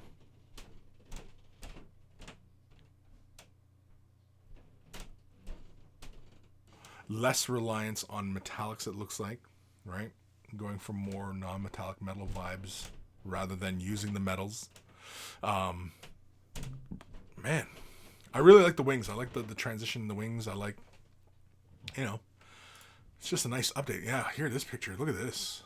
There's a lot more vibe. Do I got that on the right window? Yeah, I do. Okay. Yeah. Me likey. I like your transitions. I like your use of color. The boldness of it all. The old version of it, it just feels like you primed it black and then you built your colors up from black, which a lot of, newer people do.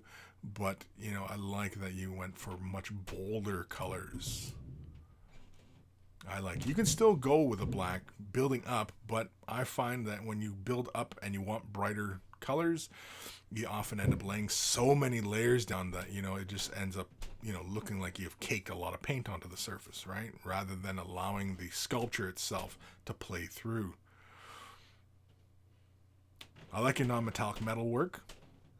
It's effective. Gets the point across.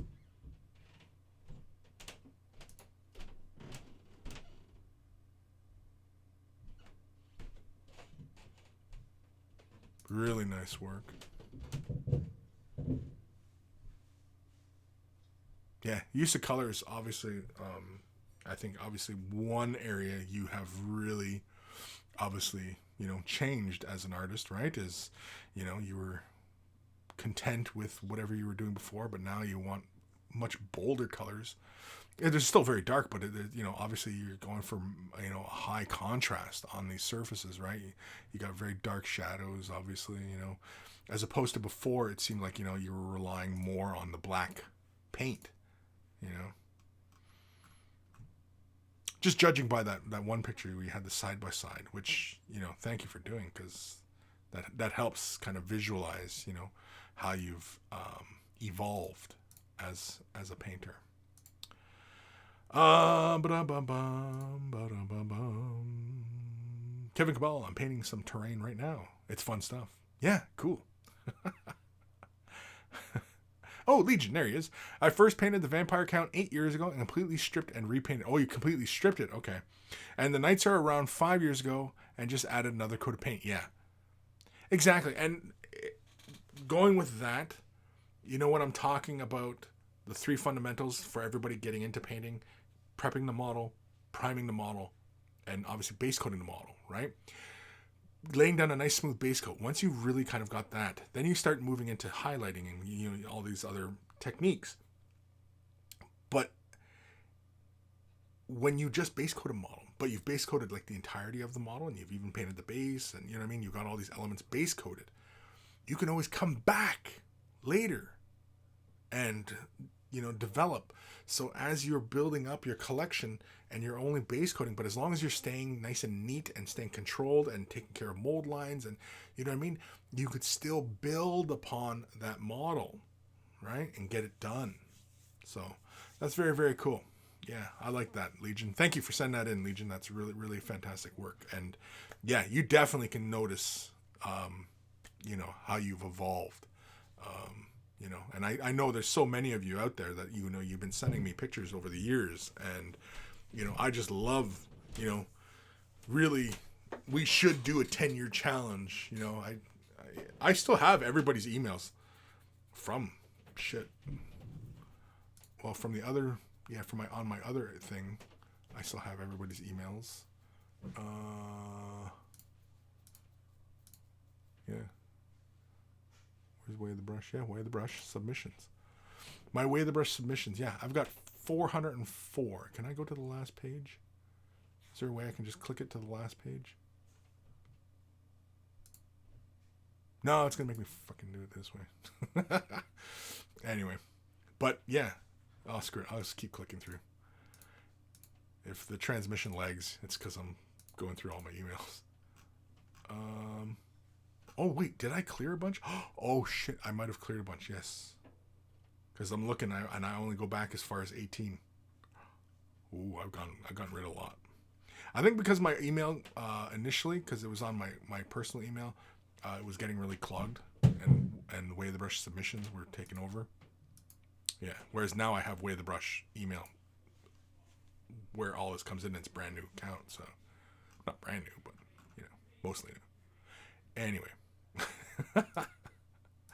Where are we? Anything I'm missing here? Let me go to the chat here. Robert Marshall, and painted models roll better. Painted models do roll better. That's proven. That's science. You can take that to the bank. That's science. The math on that checks out. Dr. Xantos, I'm late, but I'm here to say good luck, and we're all counting on you. Just come out of the door, and good luck. We're all counting on you. Surely you can't be serious. I am serious, and don't call me Shirley. Actually, I don't remember how that line goes, but I think anybody who knows what the hell I'm talking about knows what I'm talking about. Anyway. All right. Holy shit! It's already after 2. Jeez, Louise. We're in OT. All right. Another email. This is from our good buddy, regular 2-inch brush. Hey, Kris. Hope you had a great Christmas and New Year. Here's a couple of Necron warriors from my made-up Dynasty Necrons of Fortune. As the usual silver and green color scheme is a bit dull, I've tried to make these a little more interesting and give them a kind of bounty hunter mercenary look. Having reviewed the pics, I can see I've made a few small errors, but let me know what you think. Cheers, Lewis, aka regular 2-inch brush. And so let's have a look at his mercenary Necrons. Okay, yeah, I get it. They're mercenary Necrons. They have different vibes going on every one. You know, this kind of reminds me of like the original Eldar when they were doing like the Eldar pirates, where, you know, they have different bands. There's different signias on them. You know, they all feel like individuals essentially, which, you know, adds to that kind of mercenary kind of vibe. I like the lightning effect on the tubes. I like that. I like the use of the yellow and red on them. I think if you're going to go for a bit more of that bounty hunter kind of mercenary vibe, I think having that clean silver and then create some weathering on the yellow and the red, I think that would look cool.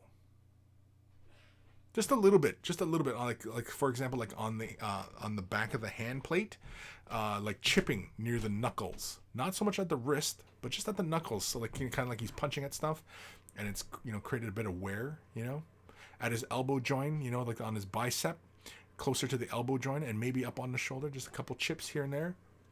If you're familiar with that weathering. I like that cloak. I like the highlighting. I like the transitions you got going on there. You probably could go just a bit higher on just like on the top fold closest to his torso and down on the ends. I'm going to assume it's green stuff. Is that what it is? Looks like you extended that shoulder plate too. Interesting. I like it. That is very, very interesting. I like the idea. I like the idea of just kind of these Necron warriors are all just kind of different dudes. This guy with the single line running on through his forehead reminds me of Temple of Doom. Kalima. I like this one. He's got the symbol on his arm. I like the lightning that you've done on these guns. It's really cool. I like the vibe. Yeah, I think just maybe a touch of weathering on the yellow. And if you wanted to push that mercenary vibe, I also think you could do like yellow on the thighs or on the calf armor. You know, you could also rust them up a bit, I suppose. Make them a bit dingier. I suppose. I don't think it's necessary. It might slow you down a bit, especially if you're trying to get a whole bunch of these guys done. Let's go back to the group shot here. But yeah, I like it. I like the vibe. I like the idea. I like that you got this cloak on this one dude. That's really cool. I like that you extended the shoulder pad or plate of the other one there. What did you use to do that shoulder plate? Was it just green stuff, or did you cut off a bit from something else? At any rate, I really like the idea. It's a lot of fun. And yeah, I look forward to more, Lewis. That's really fun. And it's really nice work on the lightning. The lightning, like, I like how you have that branching coming from the core, and I like how you have it's darker on the ends, but you have that lightning coming through. I like it. It's all really good work.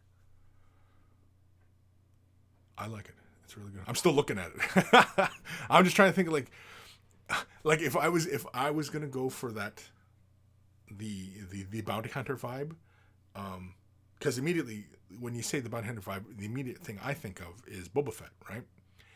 And the cloak could have went with that camo green like Boba Fett, and you could have thrown like say a bit of camo green on say like a thigh pad or the calf, you know, the the um, the shoulder armor could be that camo green, you know, things of that kind of thing. But then, you know, throw in that weathered chipping and stuff like that, and you definitely have a whole army of Boba Fett's. That'd be kind of fun, actually. It's a lot of work, but it'd be fun. Well, thank you, 2-inch brush, Lewis. Lewis. I always think of Jackie Brown whenever I say Lewis. I don't know why, especially when I say it like that. If anybody's watched Jackie Brown, knows what I'm talking about. And if you haven't watched it, my God, what are you doing with your lives? Anyway, yeah, Lewis. Regular 2-inch brush. The shoulder plate and cape were both just sculpted with green stuff. Oh, okay, cool. Well, damn, the cloak was that's really good. That's like you had a really nice taper on the ends and the wearing, and to do that shoulder pad, yeah, that was really good stuff. That's really good. I mean, you probably could have saved yourself a bit of heartache if you'd have just cut it out of, say, appropriate thickness of plastic card. You probably could have cut that shape out and just attached it and then probably just smoothed it out. Whereas green stuff, it might have wilted, especially if you didn't have the right mixture going on. Yeah, but otherwise, no, it looks really great. Looks really awesome. Aaron Seach, I can't get over the Dr. Victor Von Doom look of the one with the cloak. Very cool. Yeah. Robert Marshall. So I'm currently painting guards in a desert pattern and I'm enjoying the colors, but would you suggest for the side projects so I can go for more crazy, vibrant colors? I'm thinking in Age of Sigmar area. Oh, definitely. Yeah. Pick up something, whatever appeals to you in Age of Sigmar. Sure. And yeah, do it completely different than what you're doing with your Imperial Guard. Like if you're Imperial Guard, you're going for desert and you're going for really sandy tones and you're going for, you know, weathering, and you might want to be doing them like realistic or, you know, whatever you're going for. Yeah, get into Age of Sigmar and paint up something. Just buy some models that look cool to you. You don't even have to start an army. Just pick models that look cool to you. You know, just for a break. Just for a break from your Imperial Guard. Because I know, like, painting up Imperial Guard, especially if you're building up to a large force of them and you want it to look cool on the tabletop, and, you know, or you're going to tournaments, or, you know, just paint them because they look freaking cool and you want to have a nice big Imperial Guard force. But yeah, sometimes, you know, painting the same thing over and over again kind of gets kind of dull, right? So yeah, why not just pick up some models that just look cool, you know, like even like from Warcry or from Necromunda or whatever, you know, just pick up some, or it doesn't even have to be Games Workshop models. Pick up something that, you know, you're completely outside of what you're familiar with, and, you know, and just go ham. Just go ham. Just do it. That's all you got to do is just start laying paint on a surface and just, you know, do something crazy. And when you're doing models like that you've not done before, they're excellent opportunities to try out different techniques that maybe you've never done before. Maybe you've never done wet on wet blending, or maybe you've never done glazing, or maybe you've never done really, you know, a lot of dry brushing, or, you know, whatever, you know, just, you know, take those opportunities where they come and, you know, grow. If your goal is to grow as a model painter, yeah, take those opportunities where you find them, and, you know, or even, you know, some people who talk about opportunity, it's where you create the opportunities, right? And so create these opportunities where you have the opportunity to try out different things and, you know, play with different colors and, you know, go outside the norm. And you most likely will find it's very refreshing, that, you know, you'll find yourself probably most likely reinvigorated into the hobby, and it'll actually fire you up to get your other models painted. You know, if you're working through, you know, 5,000 points of Imperial Guard, which, you know, just kind of sours me just thinking about it to paint that, you know. Regular 2-inch brush. Oh, I've seen that movie and I can't unhear you saying Lewis right before she's shot dead. That's like the worst part ever, you know. She's just taunting him. Like, why would you taunt a man who you know potentially is going to murder you? Like, why would you do that? Just push their buttons, you know? Like, why would you do that? Lewis. Enforcer. What am I doing with my life, Kris? I'm painting miniatures. Right, you are painting miniatures. But you got to watch that movie. Because, like I said, what are you doing with your life? Dr. Xantos. I paint privateer press models with that mindset. People around me always like, oh, you're back to War Machine? Nope, one model because it's cool. Yeah, exactly, man. Like, like why does buying one Privateer Press model mean you're getting into War Machine? You just like the look of it. I like a lot of the gargantuans, like the Circle of Orboros, the eagle, the gargantuan, that big eagle. I love that model. It's so fantastic. Isn't there a big gator too for the minions? I think there's a big gator for the minions. Yeah, because I have the mercenary ones. I have the rock one for the Rulik, and I have the galleon. I love the galleon. The galleon's a lot of fun. I still have yet to finish it. Believe it or not, I haven't finished it yet. But now, I mean, nobody plays Privateer Press. Nobody plays War Machine. It's, I used to really like War Machine. I used to really like it. It was a fun game.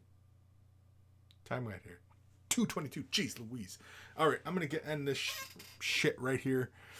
If you're brand new to the hobby, or if you just want to share what you're working on, you're commission painting, and you want to, just show off what you're working on, I fully welcome it. Send your emails to Kris@wayofthebrush.com. It is in the description below, as well as a link to wayofthebrush.com, central hub of all this silliness. Has links to social medias as well as Discord. Discord's been fantastic. You can ask your questions in Discord. It's a really nice little community we've built there. Everybody's really great. Every once in a while we have some people who come in and it just doesn't jive, but that's anywhere, and I don't shun anybody who has varying opinions on this or that, but we do have channels for those discussions, so don't always do it in the general. Do it in the other. I mean, we have it, for God's sakes, people. We have a channel called Not for the Weak. So, if you got thick skin, you're more than welcome. If you're okay with people varying opinions, feel free. Of course, too, I just don't. Insulting other monkeys, I don't abide by. I don't abide by that, and so that'll usually get you kicked or banned. Is insulting other monkeys, right? But otherwise, if you're respectful, everybody's good, man, and everybody, is of similar mindset. And usually, if we're all into this wargaming and we're all into the painting, we all have a very similar mindset. Well, except Greenleaf Terrain. Adam, ban me. I will fucking ban you. You know what? Oh man, that's what I haven't done on Twitch. I haven't reactivated Demon Monkeybot. I got to reactivate Demon Monkeybot. Oops. So everybody could be running amok on my Twitch channel, and I wouldn't know because I don't have my Demon Monkeybot to fight with me, because he never does what I tell him to do. But anyway. Anyway, closing spiel. So, waythebrush.com, central hub of all this illness, has links for shirts. Want to get a shirt, help support the cause, and look like a connoisseur of all that is good and holy. They're wearing a Way the Brush t-shirt. And if you bought yourself a shirt, send a picture of yourself in your shirt, and I will add it to the Monkey Shrine. Also on wayofthebrush.com is a link for Patreon support. Huge thank you to all my patrons who currently support me, and everybody who's considering support me. There are some small perks as well at various tiers of level of support.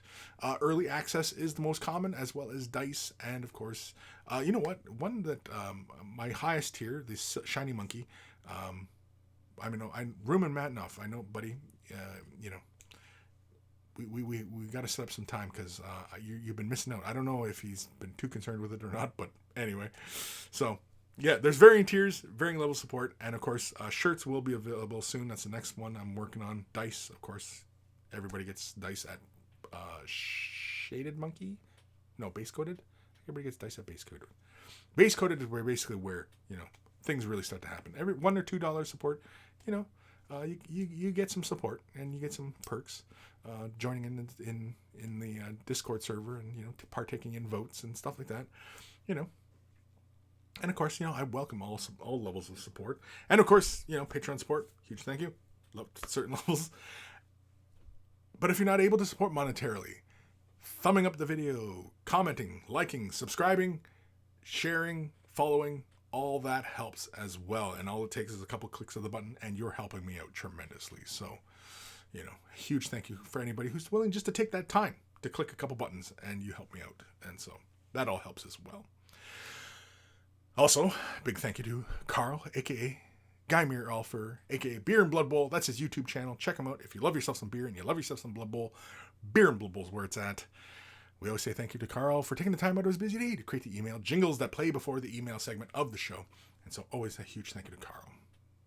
Me love you long time.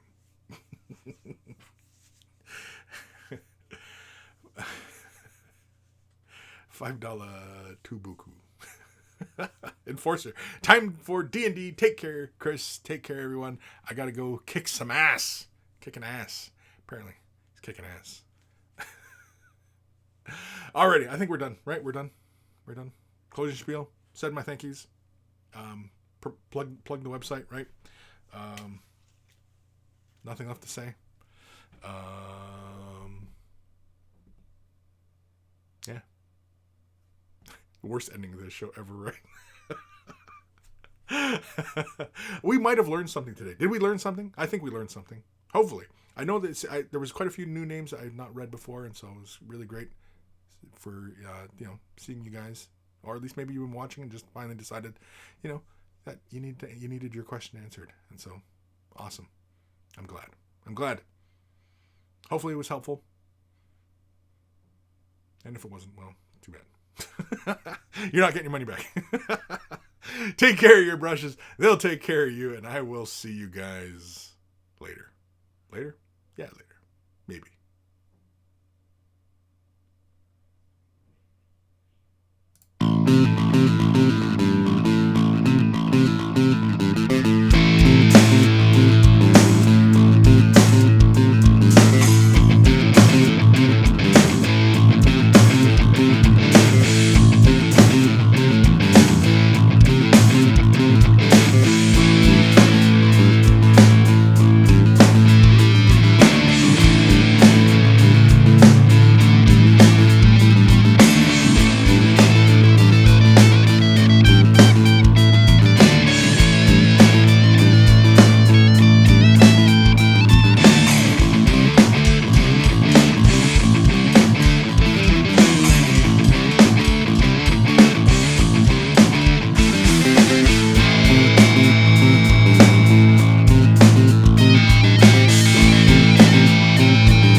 All right. So I just got the email from Games Workshop. Ether War, this box set with all these overlords and what's these Zinch models. Very, very cool. Let's go with this one. Yeah, this screen. These are fun. I don't know if anybody really follows the Age of Sigmar out there, but I enjoy it. I like little spells. I like that fiery thing in the background. That's really cool.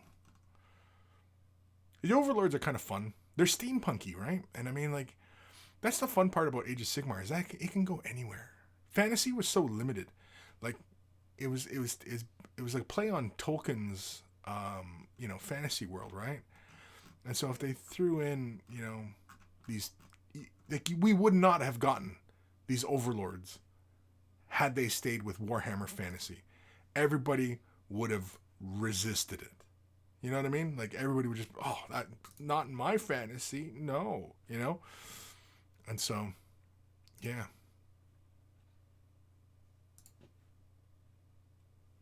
Everybody's, have a great evening. Yeah, see you later.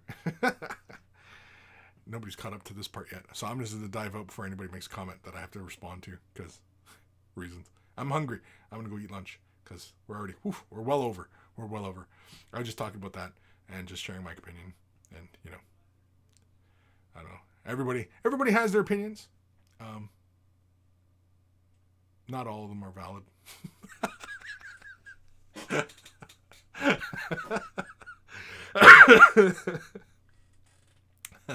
Sorry, anybody who's wearing headphones there. I'm coughing into the mic because I'm laughing at my own stupid ass jokes. Ghost Starman Deluxe. Yeah, I kind of want to get that box so I can loot it all. Yeah. The Zinch models look really cool. Like, they're very cool. And I like those endless spells. That character is really cool. Is it so cool that I want to get them? Not for me. But they are pretty darn cool. And Zinch model is just really fun. And the Overlord dude looks really cool. Like, the Overlords are fun. And they're different. And so, you know, I'm always on board for fun, new, and different, you know? And, you know, they're willing to take a chance on something like this, right? So I think that's really cool. That should not be met with, you know, negativity or, you know, I mean, if they don't sell, they don't sell, right? But going out there and saying, oh, these things suck and blah, it's just stupid and blah, you know what I mean? Like, and all this negativity, it makes no sense. You know what I mean? And so it brings me back to the, you know, your point, right? You know, or opinion, I should say, everybody's opinion. You know, no, I mean, you know, if you don't like it, you're not going to buy it, right?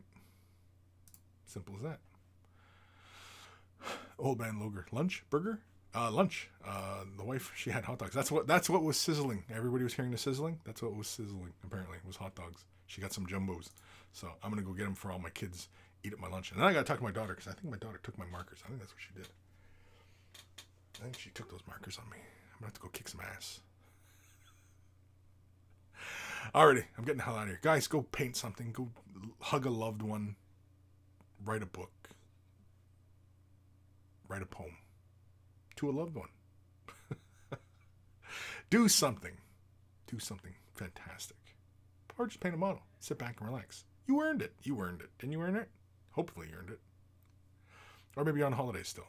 I know some of you guys in school, right? Go back next week. Too bad. Sucks to be you. Sucks to be me too, but sucks to be you even more. I know. Because my... All right, I'm getting the hell out of here.